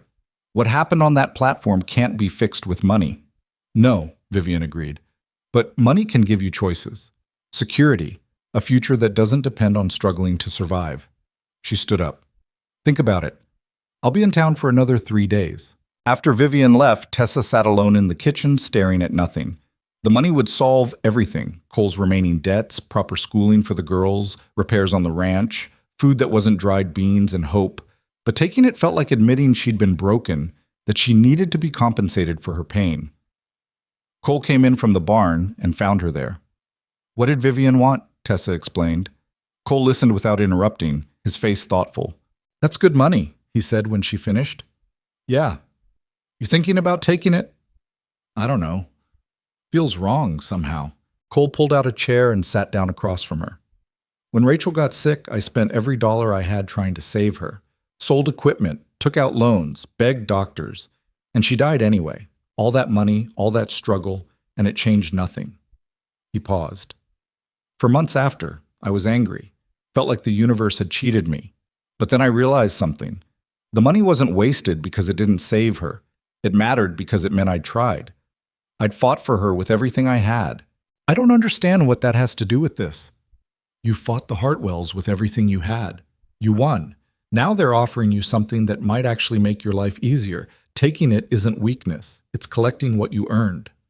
Tessa absorbed that. "What would you do with that kind of money?" "It's not my money." "But if it was?" Cole looked around the kitchen, at the rough walls, the scarred table, the window that didn't quite close right. "I'd fix this place up, make it warm, get the girls proper winter coats. Maybe hire some help so I'm not working 20-hour days." He met her eyes. "I'd stop just surviving and start actually living." "That sounds nice." "So take the money," Cole said. "Testify, get paid, and use it however you want. Stay here or leave. Buy your own place or go back east. Whatever makes sense for you." The casual way he said "or leave" sent a spike of something sharp through Tessa's chest. She'd been here nearly 2 months now, and somehow the idea of leaving had stopped being a possibility and started being a threat. I told June I was staying, she said. Kids adapt, she'd understand. Would you understand? Cole looked away. It's your life, Tessa. I got no claim on it.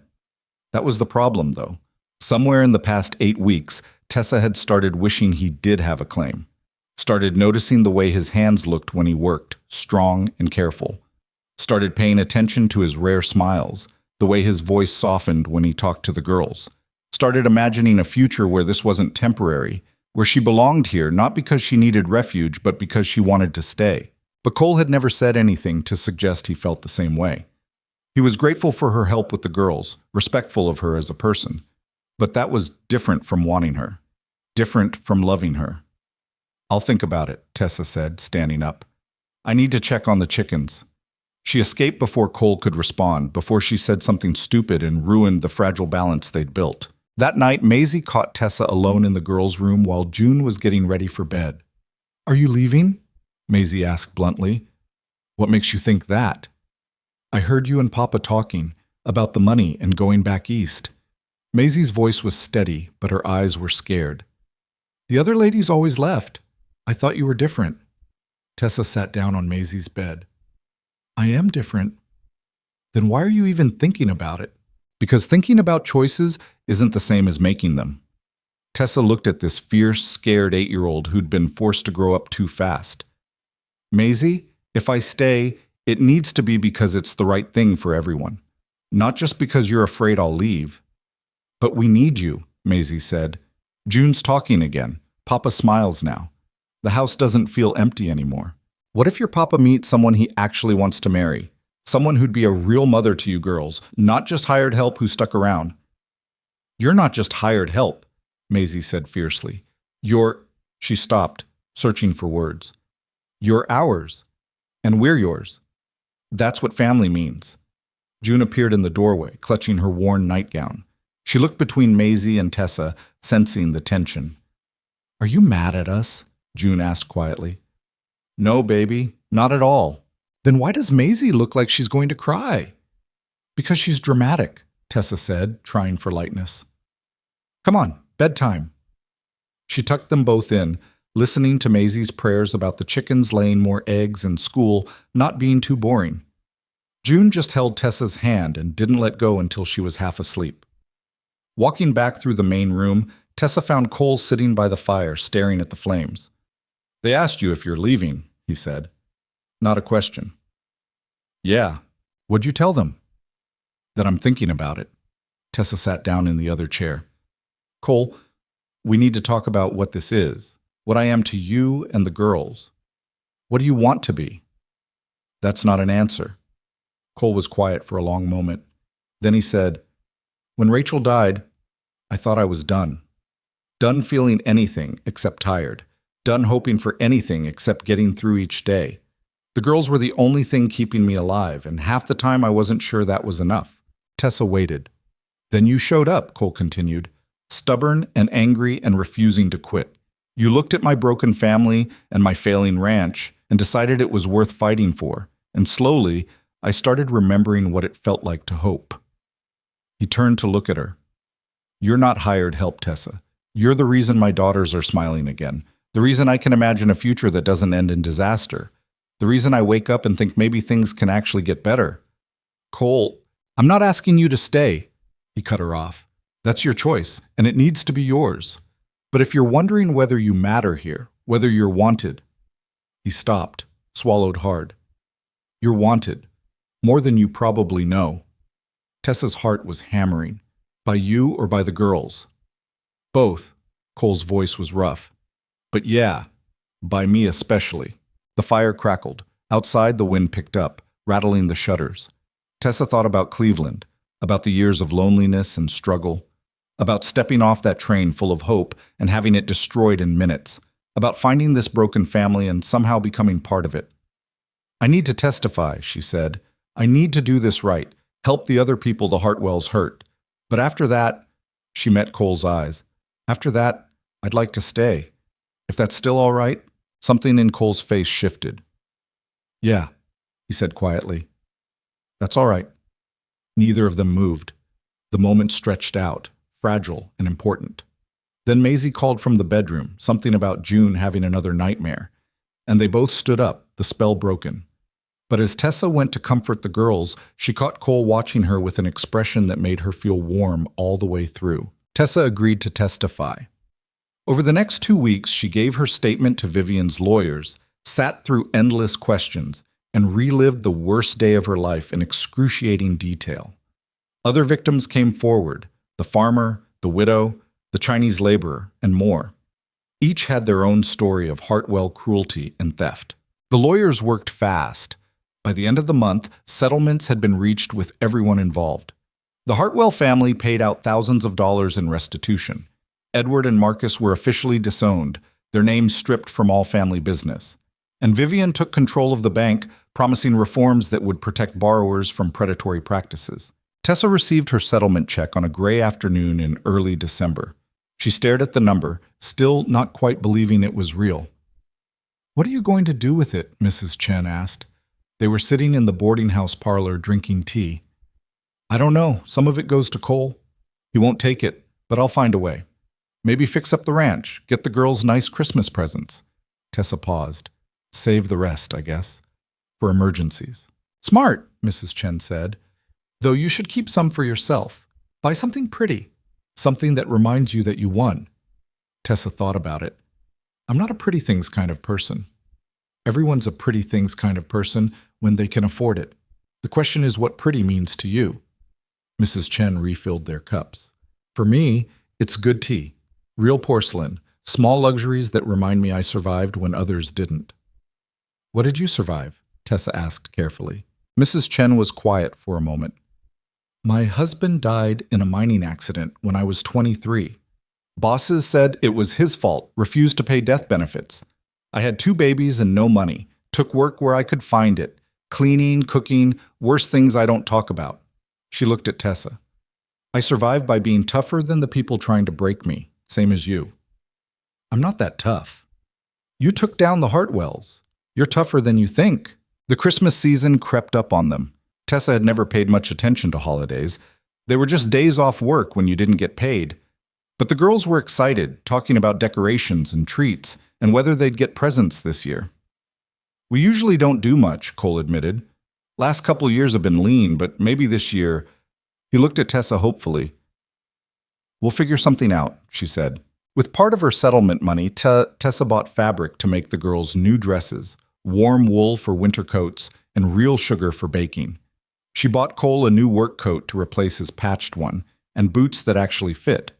For herself, she bought nothing except warmer undergarments and a decent winter cloak. On Christmas Eve, they decorated the main room with pine branches and strings of dried berries. The girls hung their stockings, mismatched socks really, by the fireplace. Tessa made cookies that were only slightly burned, and Cole told stories about winters when he was young. "Mama used to make candy," Maisie said suddenly. "She'd boil sugar and butter and make these little wrapped pieces. They were so good." June nodded. "She'd let us help. I always burned my fingers." It was the first time in weeks either girl had mentioned their mother without crying. Tessa saw Cole's throat work, saw him swallow hard. "We could try making some," Tessa said. "I've never done it, but we could figure it out together." They spent the evening making a mess of the kitchen, burning 2 batches before getting one that was almost right. The candy was lumpy and weird-shaped, but the girls loved it anyway. That night, after everyone was asleep, Tessa sat alone by the fire. She thought about the girl she'd been 8 months ago, desperate, alone, willing to travel across the country for any chance at security. That girl would have taken Vivian's money and run, found somewhere safe and anonymous to disappear. But that girl was gone. In her place was someone who'd fought powerful people and won. Someone who'd found a family in the ruins of someone else's tragedy. Someone who knew what it felt like to be needed, to be wanted, to matter. Cole's voice startled her. "Can't sleep?" She turned. He was standing in the doorway to his bedroom, hair messed from sleep, shirt untucked. "Just thinking," Tessa said. He came and sat beside her. For a while they watched the fire in comfortable silence. "I've been thinking too," Cole said. "About next year, about what comes after we get through winter." And I want to expand the ranch, buy more cattle, Hire some help. The Henderson job proved we can make it work if we have the manpower. He paused. I want to build something sustainable, something the girls can inherit. That sounds good. I want you to be part of it. Cole turned to face her. Not as help, as a partner. Your money would give us the capital to really grow this place. Tessa's chest tightened. Cole, I can't just... I'm not asking for charity. I'm asking for a partnership. Legal, official, everything split down the middle. You put in capital, I put in land and labor, we build something together. Why? Because you've already been doing that. Making decisions, solving problems, carrying weight. You're already running this place as much as I am. Cole reached over and took her hand. Because I trust you.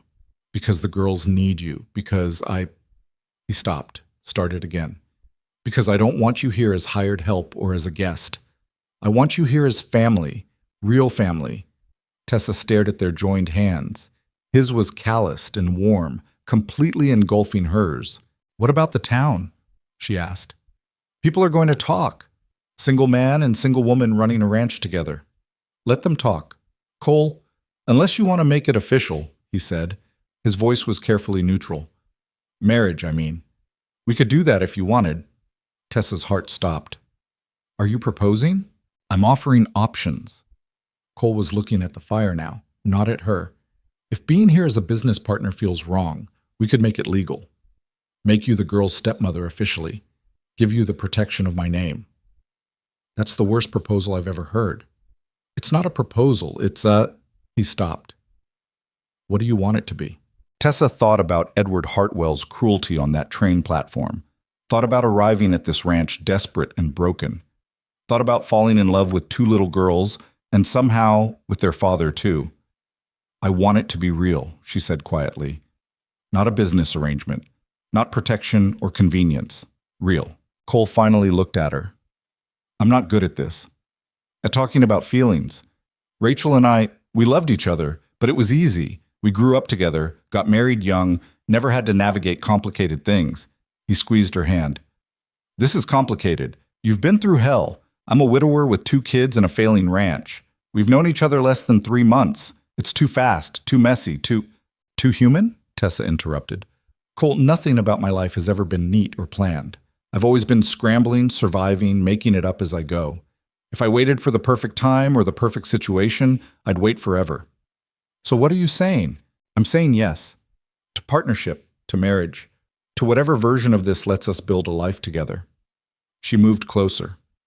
I'm saying I love your daughters, and I love this ranch, and I love... She stopped, took a breath. I love you, and I'm tired of being afraid to admit it. Cole's eyes widened. Then he was kissing her, clumsy and sudden and perfect. His hand came up to cup her face, and Tessa leaned into it, into him, into this impossible thing that had somehow become real. When they broke apart, both breathing hard, Cole rested his forehead against hers. I love you too, he said. Been trying not to. Felt wrong. Disloyal to Rachel. But I can't help it. You're... He laughed, shaky. You're everything. They sat like that for a long time, wrapped around each other, the fire dying down to embers. The next morning, Maisie found them asleep in the chair, Tessa's head on Cole's shoulder, his arm around her waist. The girl stood staring for a moment, then Whisper shouted to June, June, come here. Papa and Tessa are cuddling. Both girls came running. Their combined squealing woke Tessa and Cole, who jerked apart looking guilty. Are you married now? Maisie demanded. Not yet, Cole said. But soon. How soon? Whenever Tessa wants. All eyes turned to Tessa. She looked at Cole's hopeful face, at Maisie's excitement, at June's shy smile. Next week? Tessa said. Seems silly to wait. Maisie whooped. June threw herself at Tessa, nearly knocking her out of the chair. Cole laughed, actually laughed, deep and genuine, and pulled all of them into a messy group hug. They were married in Mrs. Chen's parlor on a cold January afternoon with 6 people in attendance. Mrs. Chen, the girls, a justice of the peace, and 1 witness borrowed from the general store. Tessa wore the same dress she'd arrived in, cleaned and mended. Cole wore his good shirt. The girls wore their new Christmas dresses and couldn't stop fidgeting. The ceremony lasted 5 minutes. The justice asked the questions. They answered. Rings were exchanged. Simple gold bands bought with Tessa's settlement money. Then Cole kissed her in front of witnesses, and Tessa became Mrs. Cole Bennett. The girls cheered. Mrs. Chen served tea and cookies. The borrowed witness went back to work. It wasn't romantic or elaborate or anything like what rich women got, but it was real. It was theirs. And as they rode back to the ranch, their ranch now, legally, Tessa realized she'd never been happier. The winter was hard but manageable. They used Tessa's money carefully, buying supplies and equipment, hiring a ranch hand from town to help with heavy work. Cole started planning the expansion. Tessa took over the books and finances, her factory math skills finally useful. The girls thrived. Maisie excelled in school. June slowly opened up, making friends, talking more. Both of them called Tessa Mama now, tentatively at first, then with increasing confidence. But happiness made Tessa nervous. She kept waiting for disaster, for something to go wrong. People like her didn't get happy endings. The universe always found a way to take them back. In February, Edward Hartwell returned to Red Hollow. Tessa was in town buying supplies when she saw him outside the saloon. He looked smaller than she remembered, shabbier. His expensive clothes were worn at the edges. His face was haggard, lined with bitterness. Their eyes met across the street. For a moment, neither moved. Then Edward started walking toward her. Tessa's first instinct was to run. Her second was to find Cole. But something made her stand her ground, waiting. Edward stopped a few feet away. Up close, he looked even worse. Drunk, probably, and definitely desperate. "I heard you married him," Edward said. His words were slightly slurred. "Married the poor rancher and became a farmer's wife. That what you wanted all along?" "What I wanted was to be treated like a human being," Tessa said. "You couldn't do that. I offered you everything, money, status, security, and you threw it away for what? Hard work and poverty? I threw it away for respect, for people who see me as more than property or a mistake." Edward's face twisted. "You think you won. You think because my sister sided with you and my family disowned me that you're somehow better." He stepped closer. "But you're still just a factory girl playing dress-up. You'll always be common, and everyone knows it." Tessa looked at him, really looked. Saw the anger and shame and fear. Saw a man whose entire identity had been built on money and status, now stripped of both. "You're right," she said quietly. "I am common. I've worked in factories, scrubbed floors, done whatever it took to survive. I'm not refined or educated or cultured, and I don't care." She met his eyes. "Because I'm happy. I have people who love me for who I am, not what I can do for them. Can you say the same?" Edward had no answer. He stood there, swaying slightly, his face working through emotions he couldn't articulate. "I'm sorry," Tessa said, and meant it. "I'm sorry your pride got hurt. I'm sorry your family is garbage. I'm sorry you were raised to think cruelty was power, but I'm not sorry I chose Cole over you. That's the best decision I've ever made." She picked up her supplies and walked away. Behind her, Edward said nothing. That evening, she told Cole about the encounter. He listened without interrupting, his face dark. "He try anything?" Cole asked when she finished. "No, just talked. He looked—" Tessa searched for the word. "Defeated." "Good. He should be. You think he'll cause more trouble?" "Don't know. Don't care." Cole pulled her close. "Let him try. We'll handle it." But Edward didn't try anything. A week later, word came that he'd left town again, heading to California. Marcus had already disappeared, rumored to be in Mexico. The Hartwell empire was truly finished, fractured and scattered. Red Hollow slowly recovered. The new bank manager proved fair and honest.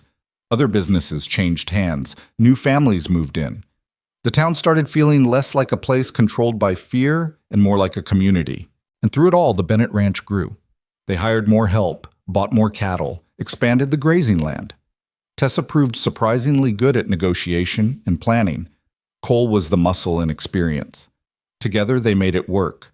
But their success drew attention, not all of it good. In March, a group of men from a neighboring county rode onto Bennett land without permission. They claimed Cole had stolen cattle, pointed to brands that looked similar to Bennett marks. "You're running a theft operation," their leader accused. We're taking our cattle back, and we're reporting you to the territorial marshal. Cole stood his ground. Those cattle are legally mine. I have purchase receipts for every head. Receipts can be forged. Not these, Tessa said, stepping forward. She held up the ranch ledger. Everything's documented, where we bought them, when, from whom. We have witnesses for every transaction. The leader, a big man named Sutton, sneered at her. And who's going to believe a woman's bookkeeping? The law will, Tessa said evenly. Because unlike you, we keep records. Now get off our land before I call the sheriff. Sutton laughed. The sheriff's 40 miles away. By the time he gets here, we'll have taken what's ours and be gone. Cole moved to stand beside Tessa. You're not taking anything. You going to stop us? You and your woman? Before Cole could respond, Tessa heard horses. She turned to see 5 riders approaching, neighbors, drawn by the commotion. Behind them came Mrs. Chen driving her wagon, and behind her, incredibly, Vivian Hartwell on a fine gray mare. They formed a line between Sutton's group and the Bennett ranch house. Seems like bad odds now, Cole said. Sutton looked at the assembled group, clearly calculating. Then Vivian rode forward. Mr. Sutton, she said, her voice cold and aristocratic. I believe you run cattle in Larimer County. That's right. And you bank with First Colorado Trust. Sutton's face paled. What's that got to do with anything? My family owns controlling interest in First Colorado Trust. If I hear of you harassing the Bennetts again, I'll personally ensure your loans are called in. Vivian smiled without warmth. Do we understand each other? Sutton stared at her for a long moment. Then he turned his horse. Let's go, he muttered to his men. They rode off. The neighbors stayed until they were sure Sutton's group was gone, then dispersed with waves and promises to stop by later. Vivian dismounted and approached Tessa and Cole. Thank you, Cole said. Don't thank me. I'm protecting my investment. But Vivian's expression softened slightly. The territory's changing. People like Sutton think they can still run things with intimidation. They need to learn there are consequences. Why are you really here? Tessa asked. Because I've been reviewing my family's history in this region. The damage we've done. Vivian paused. You fought us and won. That matters. It sets a precedent. And I want to be on the right side of that precedent moving forward. She remounted and rode away, leaving Tessa and Cole staring after her. This is going to keep happening, Cole said. People challenging us, testing us. I know. You ready for that? Tessa thought about it. Thought about the girl who'd stepped off the train 7 months ago, terrified and alone. That girl would have run from conflict, hidden from confrontation. But that girl was gone. Yeah, Tessa said. I'm ready. Spring came late that year, the snow holding on stubbornly until mid-April. But when it finally broke, the land transformed overnight into something almost green. The cattle fattened on new grass. The creek ran high and fast with snowmelt, and Tessa discovered she was pregnant. She'd suspected for a few weeks but hadn't said anything, waiting to be sure. When Mrs. Chen confirmed it during a visit to town, Tessa sat in the boarding house parlor feeling equally terrified and thrilled. How far along? Mrs. Chen asked. 3 months, maybe. I've been so busy I didn't notice the signs right away. Does Cole know? Not yet. I wanted to be certain before I told him. Mrs. Chen refilled their tea. You're scared. It wasn't a question. Tessa nodded. Rachel died giving birth to the twins. What if... Don't borrow trouble, Mrs. Chen interrupted. Every pregnancy is different. Every woman is different. You're strong and healthy. There's no reason to think you won't be fine. But Rachel had been strong and healthy too, and she'd still died. Tessa had heard the story in pieces from the girls, from Cole's careful silences. A long labor, complications, too much bleeding, the doctor arriving too late to help. I'm going to tell Cole tonight, Tessa said. He deserves to know. She rode home slowly, rehearsing different ways to say it. But when she arrived, Cole was dealing with a crisis. One of the new calves had gotten stuck in a fence, and the ranch hand was struggling to free it without hurting it. Tessa helped, holding the calf steady while Cole and the hand carefully cut away the wire. By the time they finished, everyone was exhausted and covered in mud. The moment for announcements had passed. At dinner, June noticed Tessa wasn't eating much. Are you sick? The girl asked, her face worried. Just tired, Tessa said. Maisie studied her with the unnerving perception of a too smart 9-year-old. You've been tired a lot lately, and you keep touching your stomach. Tessa's hand had indeed drifted to her abdomen without her realizing it. She pulled it away quickly, but not before Cole noticed. He didn't say anything until later, after the girls were in bed. Then he found Tessa in their room, sitting on the edge of the bed. You want to tell me what's going on? He asked quietly. Tessa looked up at him. He was leaning against the doorframe, arms crossed, expression carefully neutral, but she could see the worry in his eyes. I'm pregnant, she said. Cole went completely still. For a long moment he didn't react at all. Then he crossed the room in 3 steps and knelt in front of her, his hands on her knees. How long have you known? A few weeks. Mrs. Chen confirmed it today. I'm about 3 months along. And you're just telling me now? I wanted to be sure, and Tessa's voice broke. I didn't know how you'd feel about it. After Rachel. Understanding flooded Cole's face. He moved up onto the bed beside her and pulled her against his chest. I'm not going to lose you, he said fiercely. I won't let that happen. You can't control it. Watch me. Cole pulled back to look at her. We'll get the best doctor in the territory. You'll rest, take it easy. No heavy work, no stress. Whatever it takes to keep you safe. Cole, I can't just stop working. The ranch doesn't matter if you're not here. His voice was rough. Nothing matters if you're not here. Tessa felt tears on her face and realized she was crying. I'm scared. Me too. Cole wiped her tears with his thumbs. But we're going to do this together. You're not Rachel. This isn't the same situation. We're prepared this time. Over the next few months, Cole became obsessively protective. He insisted Tessa rest frequently, wouldn't let her lift anything heavy, monitored her constantly. It was sweet, and also suffocating. I'm pregnant, not dying, Tessa said, after he'd stopped her from carrying a water bucket for the 3rd time in one day. I know that. Then stop treating me like I'm made of glass. Cole set down the bucket. I watched Rachel deteriorate for 8 months, watched her get weaker and weaker while I stood by helpless. I won't do that again. I'm not weak. I didn't say you were, but I'm not taking chances. They fought about it periodically, Tessa insisting she was fine, Cole refusing to let her take risks. The girls picked up on the tension and started tiptoeing around them both. One evening in July, after a particularly sharp argument about whether Tessa could ride into town alone, Maisie confronted her father. You're being mean to Mama, she said bluntly. Cole looked up from the ledger he'd been reviewing. I'm trying to keep her safe.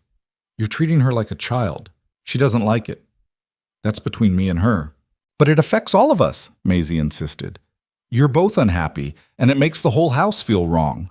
She crossed her arms. Mama's strong. She took down the Hartwells. She helped save the ranch. She can handle having a baby. From the mouths of children. Cole sat back, absorbing the rebuke from his 9-year-old daughter. You're right, he said finally. I've been an ass. A big one, Maisie agreed. Cole found Tessa outside, sitting on the porch watching the sunset. He sat down beside her without speaking. I'm sorry, he said eventually. For what specifically? For treating you like you can't take care of yourself, for letting my fear turn into control. Cole rubbed his face.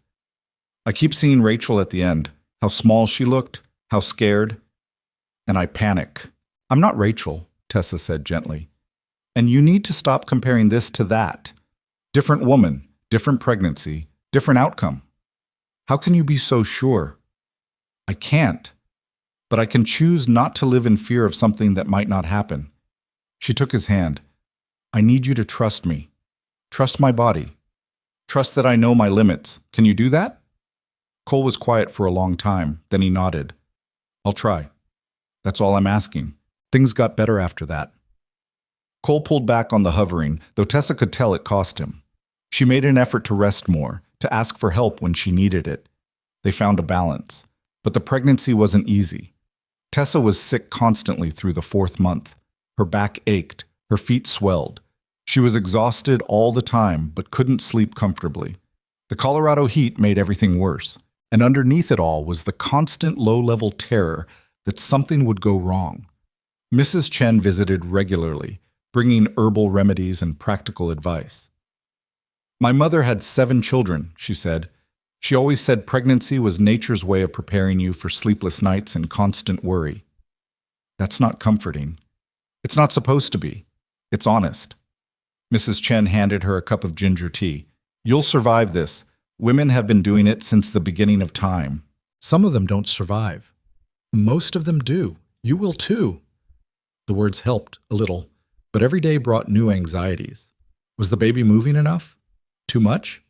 Was that pain normal? Should she be eating more? Less? Cole did his best to help, but he was navigating his own trauma. Tessa would catch him staring at her with an expression of barely controlled fear. At night, he held her carefully, like she might shatter. In August, Tessa was in town collecting mail when she overheard 2 women talking outside the general store. I heard she's having complications, one said. Sarah mentioned seeing her looking poorly. Well, what did she expect? A factory girl playing at being a rancher's wife? Her body's probably worn out from years of hard labor. And at her age, how old is she, 25? That's late for a first baby. If she dies, those poor Bennett girls will have lost another mother. So sad. Tessa stood frozen, anger and hurt washing over her. She wanted to confront them, to defend herself. But what would she say? She was poorly sometimes. She was 25, and there was a real chance she could die. She rode home fighting tears. Cole was in the barn when she arrived. One look at her face and he was there, arms around her. What happened? She told him. He listened with growing fury. Give me names, he said when she finished. You'll do nothing, Tessa interrupted. They're just scared small-town gossips. Engaging with them gives them power. They hurt you. Yeah, but I've been hurt before and survived it. I'll survive this too. She pulled back to look at him. I need you to stop trying to fix everything. Some things can't be fixed, only endured. Cole hated that, she could tell, but he nodded. The baby was due in late October. By mid-September, Tessa was huge and miserable. Everything hurt. She couldn't get comfortable in any position. The baby kicked constantly, and while she was grateful for the movement, it also meant she never got a full night's sleep. The girls were excited and nervous. June kept bringing Tessa things, cool cloths, pillows, water. Maisie read to her from books about baby care, most of which were wildly outdated and unhelpful. It says here you should consume raw liver daily for healthy blood, Maisie read. I'm not eating raw liver. But the book says, I don't care what the book says, no raw liver. One afternoon in early October, Tessa was resting when she heard a commotion outside. She hauled herself up and made it to the window in time to see a woman riding up the path. Young, blonde, expensively dressed. Cole came out of the barn to greet her. They talked for a moment, and Tessa saw Cole's posture go stiff with surprise. She made her way outside slowly, one hand supporting her back. As she got closer, she heard the woman saying, No, it's been years, but family is family. The woman turned as Tessa approached.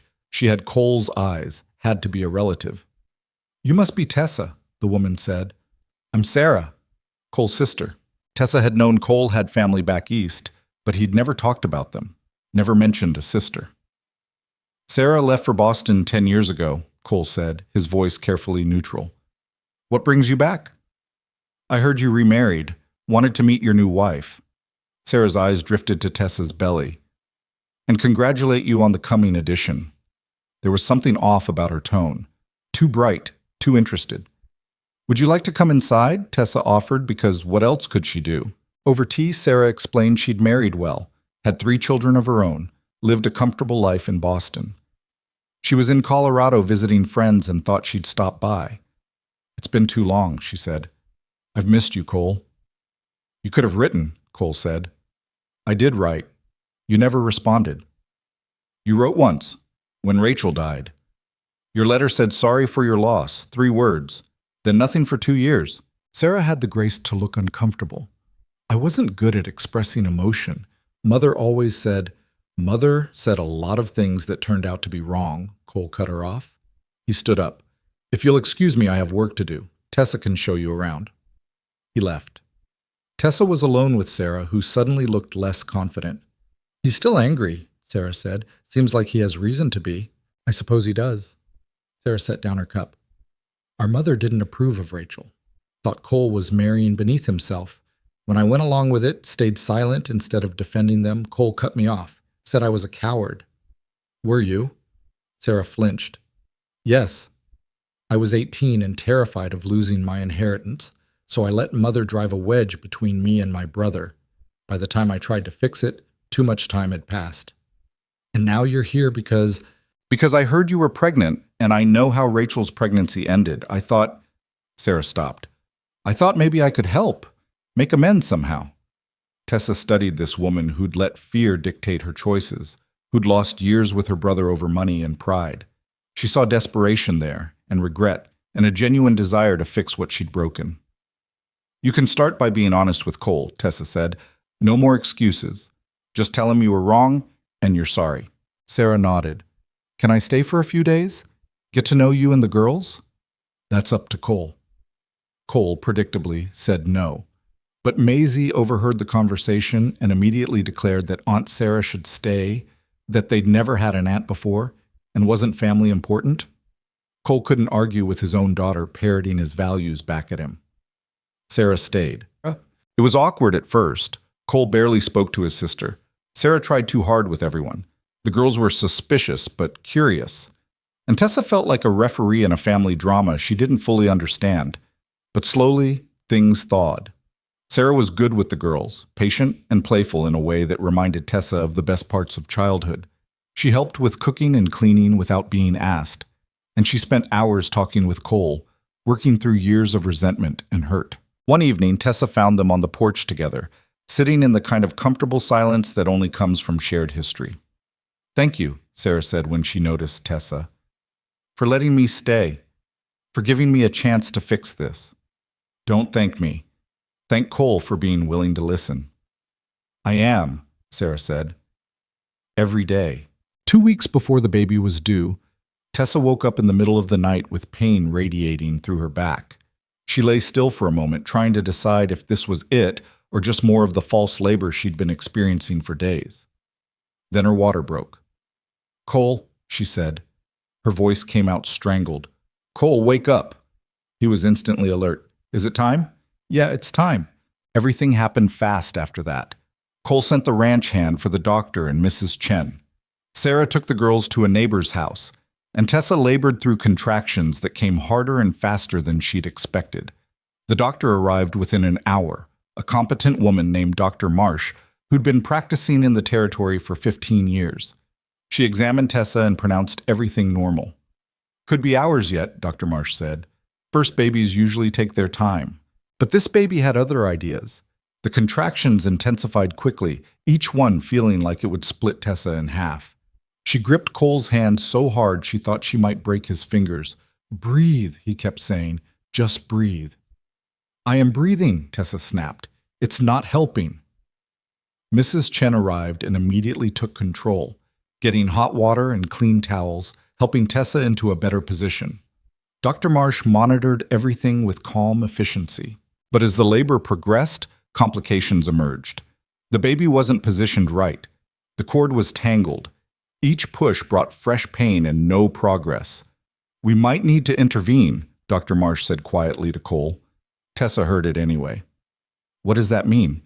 It means the baby's struggling. We may need to help it along manually. Will that hurt? Yes. But it might be necessary to save you both. The room went cold. Tessa looked at Cole and saw the raw terror in his face. This was his nightmare coming true. Another woman he loved, dying in childbirth. Do it, Tessa said. Whatever you need to do. Dr. Marsh worked quickly. The pain was unbelievable, worse than anything Tessa had imagined. She heard herself screaming, heard Mrs. Chen's soothing voice, felt Cole's hand crushing hers. Then, impossibly, the baby was there. Crying, pink, perfect. It's a boy, Dr. Marsh announced. Small, but healthy. They placed him on Tessa's chest. He was tiny, wrinkled, covered in birth mess, and he was the most beautiful thing Tessa had ever seen. Cole was crying. Tessa realized she was crying too. The baby made small, snuffling noises against her skin. We did it, Tessa whispered. You did it, Cole corrected. He kissed her forehead, her cheeks, her lips. You're alive. You're both alive. Dr. Marsh finished her work, making sure everything was as it should be. Some tearing, but nothing serious. Rest for the next few weeks. No heavy work for at least a month. I'll make sure she follows orders, Mrs. Chen said. After the doctor left, Sarah brought the girls in to meet their new brother. They were awestruck, staring at the baby with wide eyes. He's so small, June whispered. What are you going to name him? Maisie asked. Tessa and Cole looked at each other. They hadn't discussed names, had been too superstitious to plan that far ahead. Thomas, Cole said suddenly. After Tessa's father. Tessa's throat tightened. She'd told Cole about her father once. A good man who'd died when she was young, leaving her to an aunt who'd resented the burden. She hadn't realized Cole remembered. Thomas Bennett, she said, testing it out. Tommy. The baby yawned, tiny and perfect. Recovery was harder than the birth. Tessa's body ached everywhere. She bled constantly. Her breasts hurt from nursing, and she was so tired she could barely think. But Tommy was worth it. Worth every moment of pain and fear. She'd lie in bed with him curled against her, his tiny fingers wrapped around one of hers, and feel something she'd never felt before. Complete, unconditional love. Cole was besotted. He held Tommy constantly, talked to him like he understood, walked him around the house when he cried. The girls were equally obsessed, fighting over whose turn it was to hold him. Sarah stayed an extra 2 weeks, helping with everything. She and Cole had truly reconciled, finding their way back to the sibling relationship they'd lost. I'm glad I came, Sarah said the morning she left. Glad I got to see you happy. You deserve it, Cole. So do you, Cole said. Even if you were a coward for a while. Sarah laughed. I'll visit again. Regularly this time. Tommy should know his aunt. He should, Cole agreed. After Sarah left, life settled into a new rhythm. Tommy was an easy baby, sleeping in long stretches and only crying when he was hungry or needed changing. Tessa healed slowly but steadily, and the ranch kept running thanks to Cole and the hired hands. But not everyone was happy about the Bennett family's success. In November, Tessa overheard conversation in town that made her blood run cold. They've gotten too big for their britches, one rancher said. Bennett's expanded his land, hired multiple hands, acting like he owns half the territory. Someone needs to remind him where he came from, another agreed. Remind him that people like us built this town, not newcomers and factory girls. Tessa reported it to Cole that evening. He listened with a grim expression. I've been hearing similar things, he said. Some of the older ranchers are threatened by our success. They're used to being the big operations. Having us compete for water rights and grazing land makes them nervous. What are they going to do about it? Don't know yet, but we need to be prepared. The answer came in December. Someone cut their north fence and scattered the cattle. It took 3 days to round them all up, and they lost 2 head to wolves in the process. Then someone poisoned their water supply. They caught it before the animals drank, but it was a clear warning. Cole called a meeting with the other small ranchers in the area, people who'd also been threatened by the old guard. They formed an unofficial alliance, agreeing to watch out for each other and report any sabotage. We can't fight them head on, Cole said. They have more money and resources, but we can make it expensive and difficult for them to keep attacking us. Tessa sat in on the meeting, Tommy asleep in her arms. She listened to these men plan their defense and felt a surge of pride. This was her community now. These were her people. That night, lying in bed with Cole beside her and Tommy in his cradle, Tessa thought about how far she'd come. A year ago, she'd been standing on a train platform, humiliated and alone. Now she was part of something bigger than herself, a family, a community, a life worth fighting for. You thinking loud? Cole murmured beside her. Just reflecting. On what? On how sometimes the worst moments lead to the best outcomes. If Edward hadn't rejected me, I never would have met you, never would have found this life. Cole propped himself up on one elbow. You ever regret it? Choosing this over security? Not once. Tessa turned to face him. This is hard and uncertain and sometimes terrifying, but it's real. It's mine, and I wouldn't trade it for anything. Cole kissed her softly. I love you. I love you too. Tommy made a small noise in his sleep. They both turned to look at him, this tiny person who'd made their family complete. The attacks continued through winter. Nothing major, but constant. Fences cut, equipment damaged, threatening notes left on the porch. Cole reported everything to the sheriff, but the man was either complicit or incompetent. Nothing was ever done. By February, Tessa was furious and exhausted. She'd been dealing with a colicky baby while also trying to manage the ranch books and coordinate with their allies. Something had to give. "We need to make a stand," she said at their next alliance meeting. "Show them we're not going to be intimidated." "How?" one of the ranchers asked. "They'll just escalate." "Let them," Tessa said. "But we'll be ready. We'll catch them in the act and expose them publicly. Make it so embarrassing that they have to stop." It was risky, but everyone agreed they were out of options. They set up a rotation. Each ranch would have watchers at night, ready to sound the alarm if anyone approached. They armed themselves, not to attack, but to defend, and they waited. The attack came on a moonless night in late February.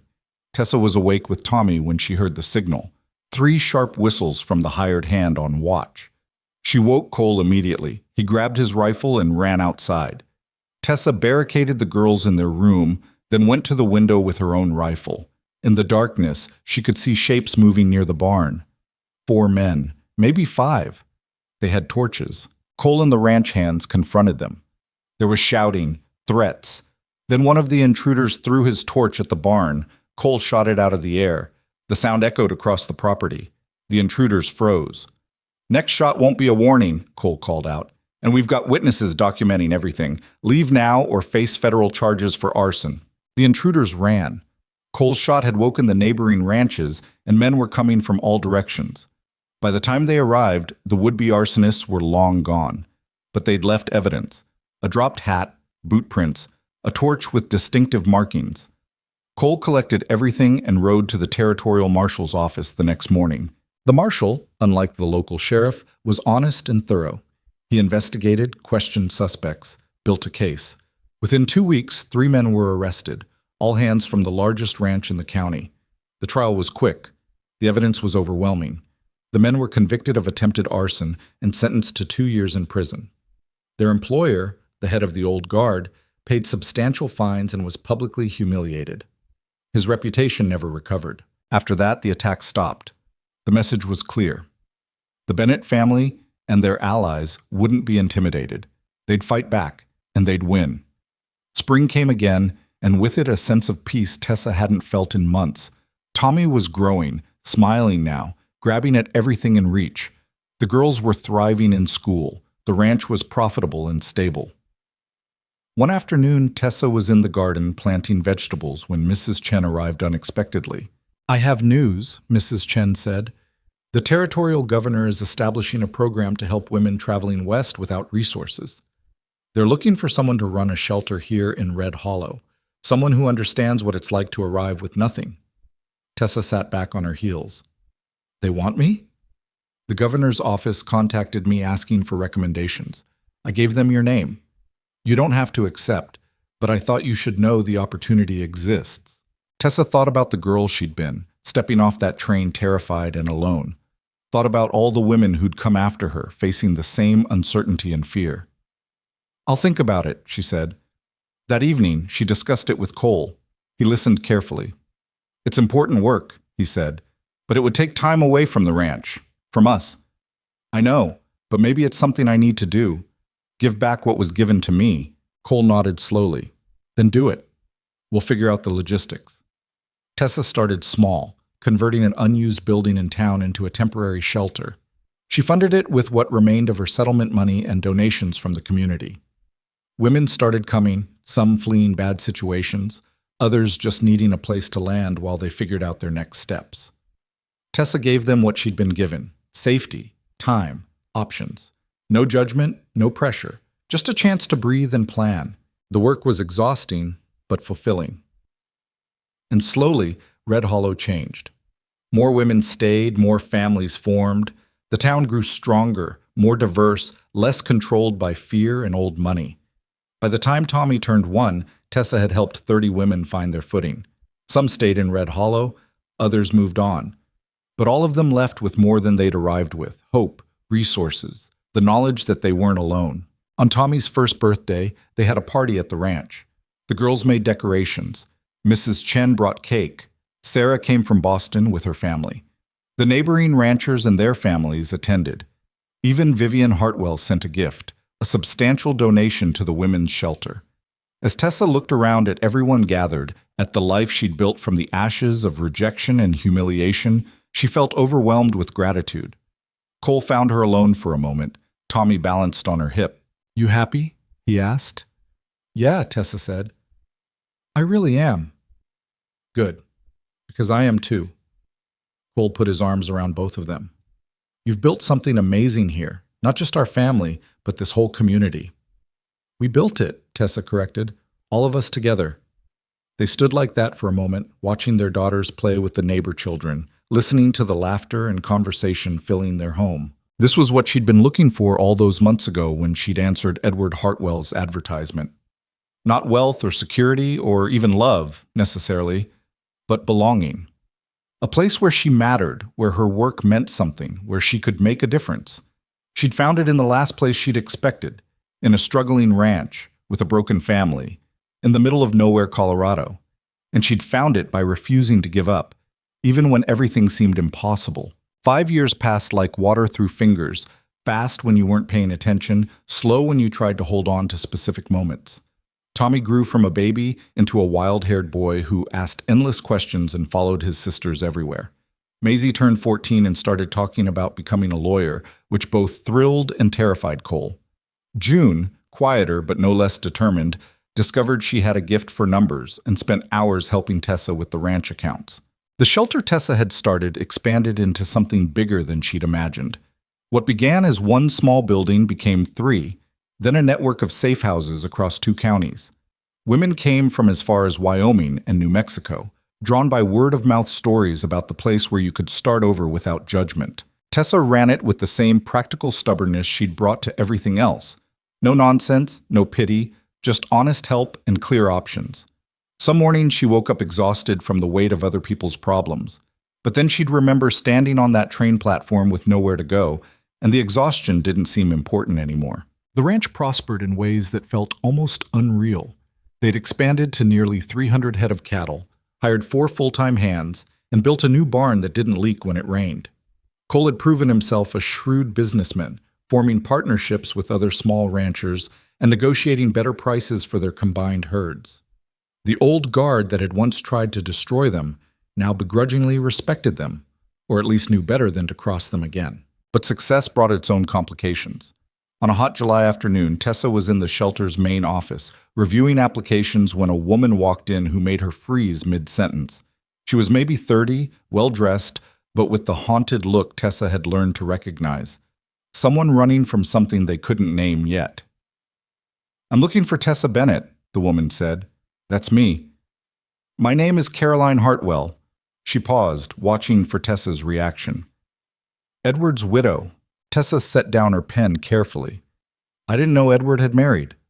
3 years ago, in San Francisco." Caroline sat down without being invited, which told Tessa she was either desperate or bold. Probably both. "He died 6 months ago, drinking himself to death, essentially. Left me with nothing but debts and a daughter I can barely feed." "I'm sorry for your loss." "Don't be. He was a terrible husband and a worse father." Caroline's voice was flat, factual. "I'm not here for sympathy. I'm here because I heard you help women who need to start over, and I need to start over." Tessa studied her, saw the pride fighting against the desperation, the shame barely hidden under defiance. Saw herself 6 years ago, minus the expensive clothes. "You came to the woman your husband publicly humiliated," Tessa said. "That took courage or stupidity?" "Both, probably." Caroline met her eyes. "But I didn't know where else to go. His family won't help. Vivian made it clear they're done with Edward's mistakes, and apparently I'm one of them. I have a 4-year-old daughter and $7 to my name. Pride doesn't buy food." Tessa thought about it. Every instinct said this was complicated, that taking in Edward's widow would dredge up old wounds, but she'd built this shelter on the principle that every woman deserved a chance, regardless of who she was connected to or what mistakes she'd made. "There are rules," Tessa said. "You work, you contribute, you treat the other women with respect, you save money and make a plan for what comes next. This isn't permanent housing, it's a bridge." "I understand." And you need to understand something else. Tessa leaned forward. Your husband tried to destroy my family. He failed, but the attempt mattered. If you're here hoping I'll give you information about him, or looking for some kind of revenge closure, you can leave now. I hated him, Caroline said simply. Whatever he tried to do to you, I guarantee he did worse to me. I'm not here to defend his memory or make excuses. I'm here because my daughter deserves better than what I can give her right now, and swallowing my pride is a small price for her safety. Tessa made her decision. You can stay. There's a room in the back building. It's small, but it's clean. Meals are communal. Childcare is shared among whoever's available. Caroline's shoulders sagged with relief. Thank you. Don't thank me yet. This is going to be hard work. Everything worth doing is. That evening, Tessa told Cole about Caroline.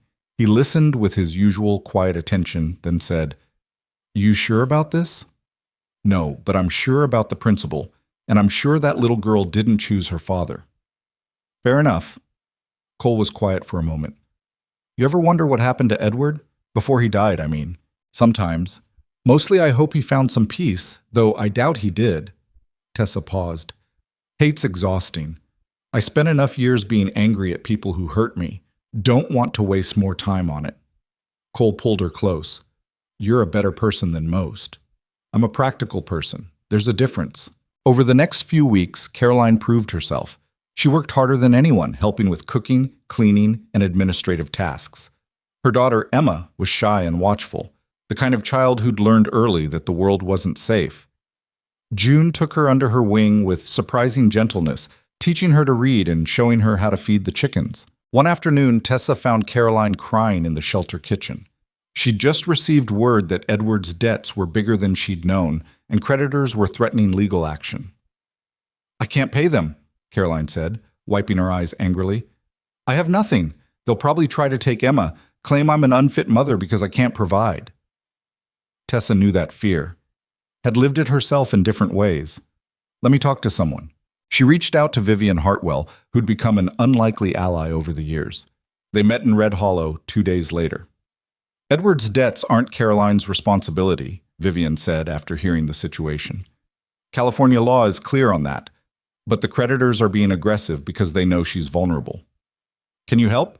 I can make it go away, pay off the debts through the family estate, and make it clear that further harassment will be met with legal action. Vivian paused. I won't do it for Edward's sake. That bridge burned years ago, but I'll do it for the child, and for you. For me? You could have turned Caroline away. Most people would have.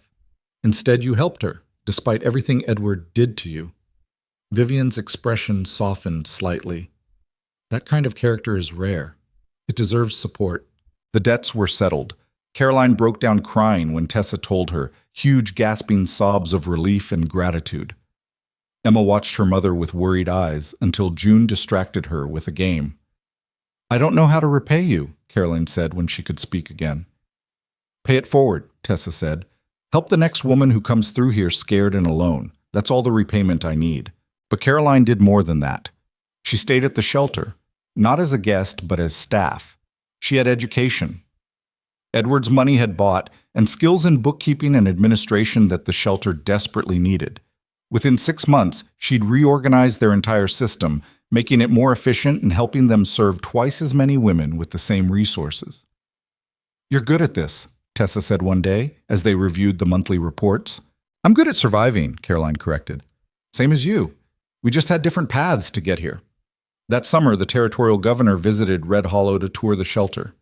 He was an older man, practical and plain-spoken, who'd built his political career on reforms that actually helped people rather than just sounding good in speeches.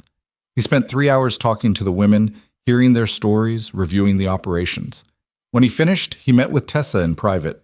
This is impressive work, he said. How are you funding it? Private donations, some community support. I put in my own money when needed. Tessa didn't mention that when needed was most months. What would you do with territorial funding? Tessa's heart jumped. Expand. There are women all over Colorado who need this but can't get here. I'd set up satellite locations, hire more staff, create job training programs so women have skills when they leave. Draw up a proposal. Real numbers, realistic timeline. If it's solid, I'll push it through the legislature. The proposal took 2 months to write. Tessa worked on it late at night after everyone else was asleep, running numbers until her eyes crossed. Cole read every draft, offering suggestions. Caroline handled the financial projections. Mrs. Chen contributed insights from her own years helping immigrant women. The final proposal requested $5,000, an enormous sum that would fund 3 new shelters and a 6-month training program. Tessa submitted it with shaking hands, certain it would be rejected as too ambitious. It was approved in January. The night Tessa got the news, she sat at the kitchen table staring at the letter. $5,000. Enough to help hundreds of women. Enough to change lives across the territory. "You did it," Cole said, reading over her shoulder. "We did it. All of us." Tessa felt tears on her face and didn't bother wiping them away. 6 years ago, I had $4 and nowhere to go. Now I'm running a program funded by the territorial government. How did that happen? "You refused to stay broken," Cole said simply. "You took what hurt you and turned it into something that helps others. That's how it happened." The expansion took all spring and summer. Tessa traveled across Colorado, setting up shelters in 3 different towns, hiring staff, training volunteers. It was exhausting and exhilarating. She came home every few weeks, caught up with the ranch and her family, then left again. Tommy hated it. "Why do you have to go?" he'd ask, his face screwed up with 5-year-old indignation. "Because there are people who need help," Tessa would explain. "Just like Papa helped me when I needed it. Now I'm helping others." "But I need you here." It was a fair point, one that kept Tessa awake some nights. She was missing things: Tommy's growth, the girls' daily lives, moments with Cole. Was the work worth the cost?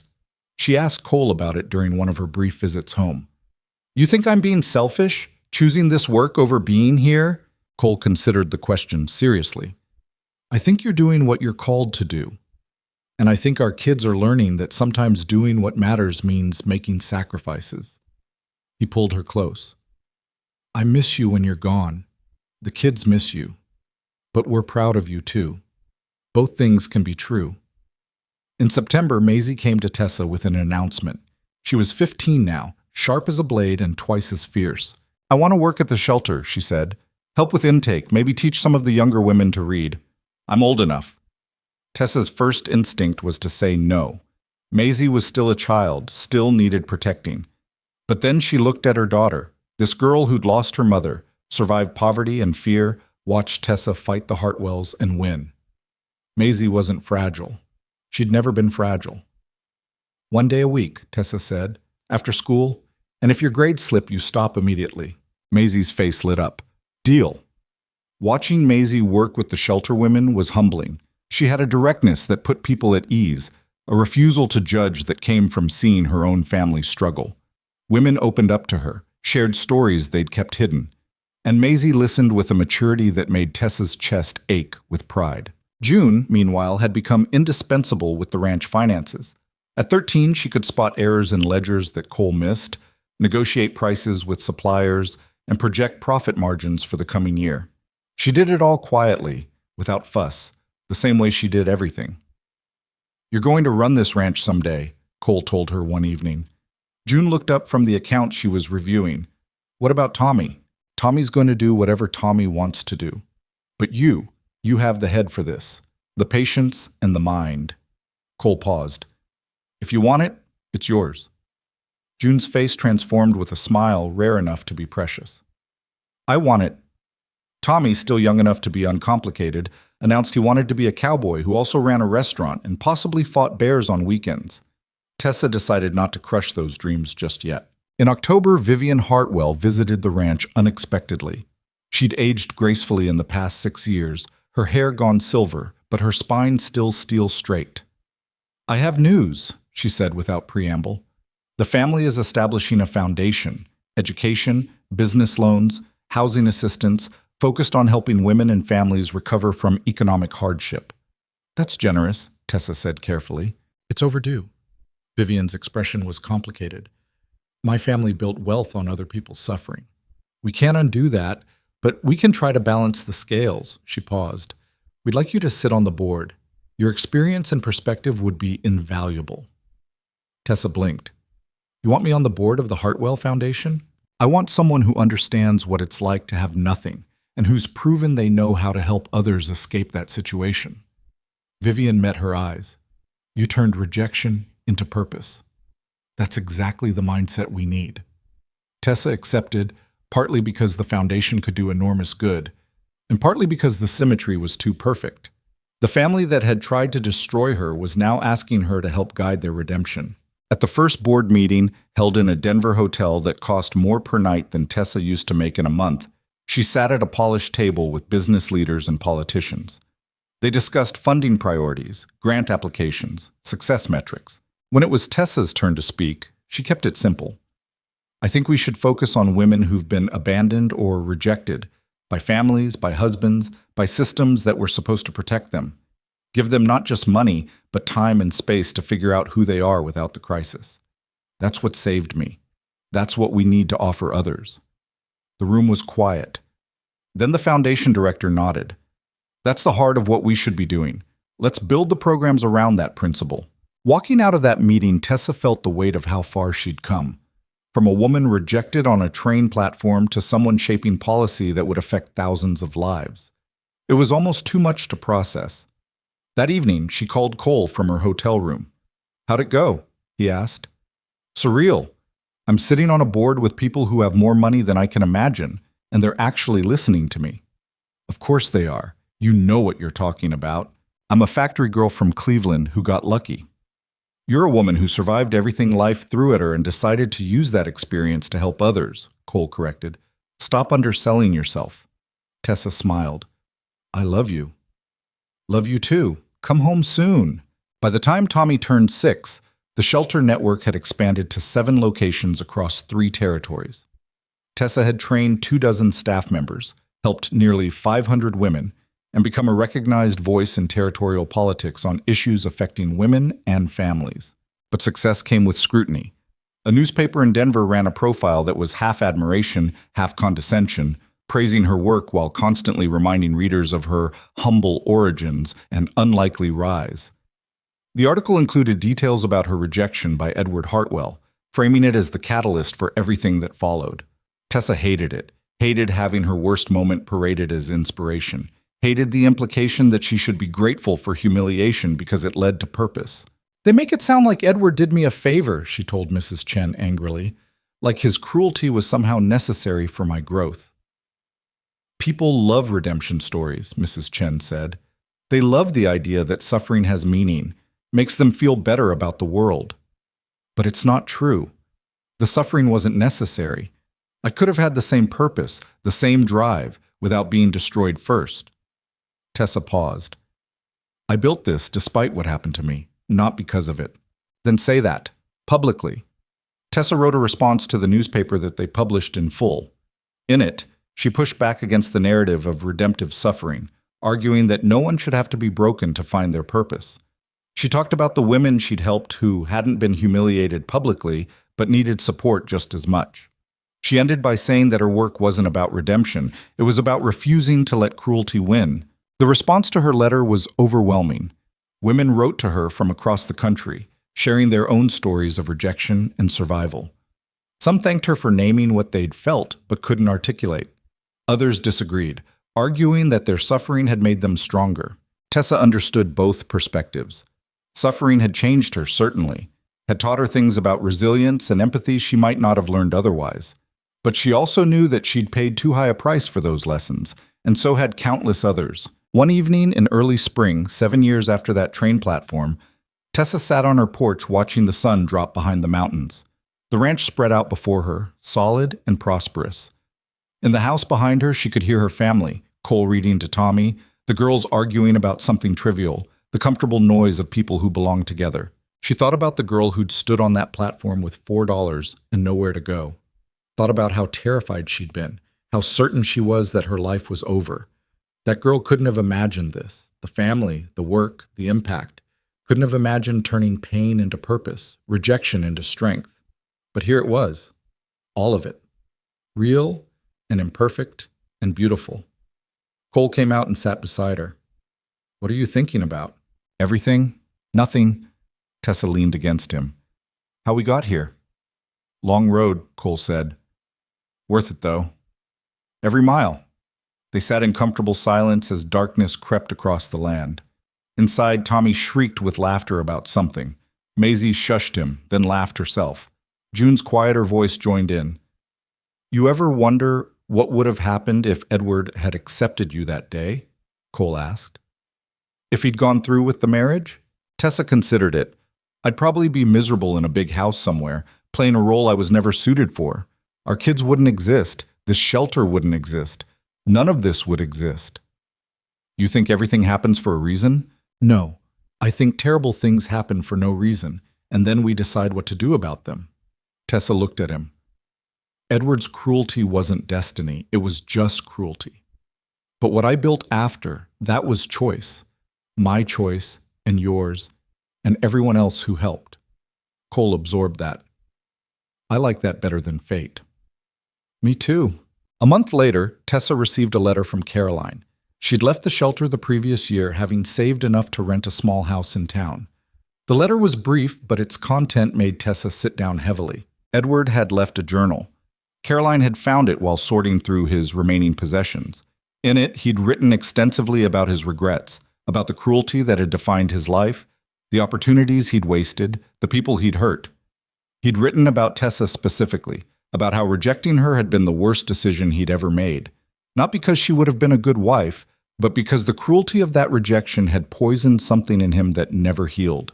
I don't know if you want this, Caroline wrote, but I thought you should know he understood what he'd done wrong. It didn't fix anything, but he understood. Tessa read the journal entries Caroline had copied.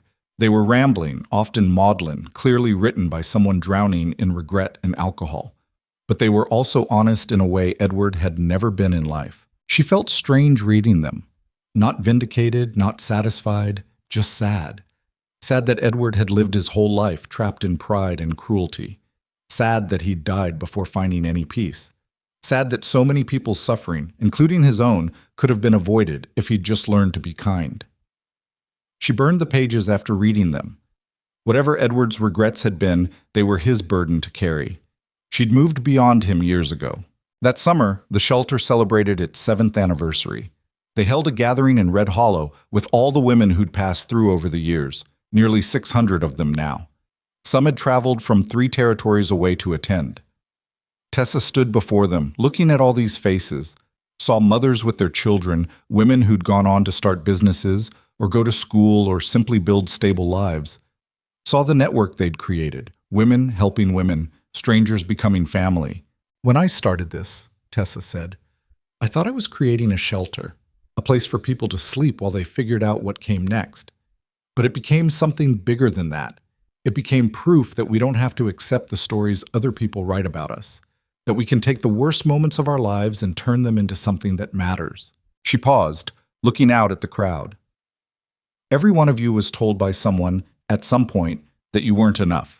Not strong enough, not valuable enough, not worthy of the life you wanted. And every one of you proved them wrong just by surviving, just by refusing to disappear. Her voice grew stronger. That's the real story here. Not redemption through suffering, not making the best of tragedy, but simple, stubborn refusal to let other people's cruelty define us. That's what we've built together, and that's what we'll keep building. Bob's yispi jekichinyan. The applause was deafening. Women were crying, including Tessa. Caroline stood in the front row with Emma, now 7 years old and healthy. Mrs. Chen was there, beaming with pride. Vivian Hartwell stood in the back, elegant and reserved but present. And Cole stood with their children, Maisie and June, young women now more than girls, and Tommy, still small enough to need his hand held. Her family, the one she'd found in the ruins of the future she'd thought she'd wanted. After the speeches and the food and the endless conversations, Tessa found herself alone for a moment in the shelter's small garden. She sat on the bench she'd installed years ago, a memorial to Rachel Bennett, the woman who'd never known her but whose death had in some cosmic way made room for her life. Thank you, Tessa said quietly to the empty air.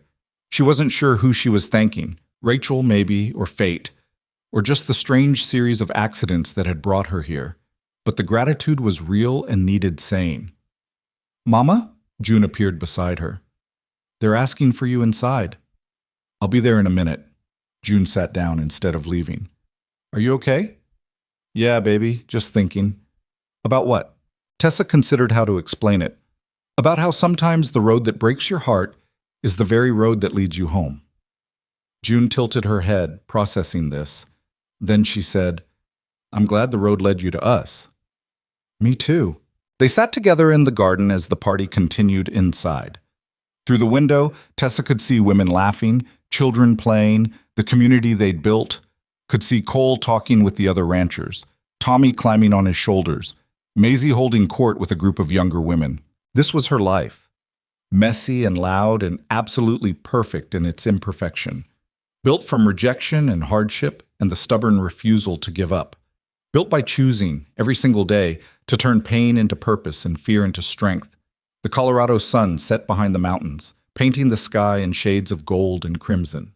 Tessa watched it drop below the horizon, one more day ending, one more beginning tomorrow. She'd survived everything this land and these people had thrown at her. Had built a family from strangers and a home from nothing. Had taken the cruelty meant to destroy her and transformed it into a force that helped others. 7 years ago, she'd been a woman abandoned on a train platform, her future in ashes. Now she was the woman who gave other abandoned women a second chance at hope. And as the last light faded from the sky and the stars began to emerge, countless and bright, Tessa understood the truth she'd been searching for all along. She hadn't found home despite the rejection. She'd found it by learning that home was never a place you arrived at. It was something you built day by day, choice by choice, with the people who refused to give up on you and the strangers who became family along the way. And that home, imperfect and hard-won and absolutely real, was waiting for her inside. So she stood up, took June's hand, and walked toward the light and noise and love that was hers now and always. The journey that had started in humiliation had led her here, to this moment, to this life worth living. And she wouldn't change a single painful step of it, because every one of those steps, even the ones that broke her, had been necessary to become the woman standing here now.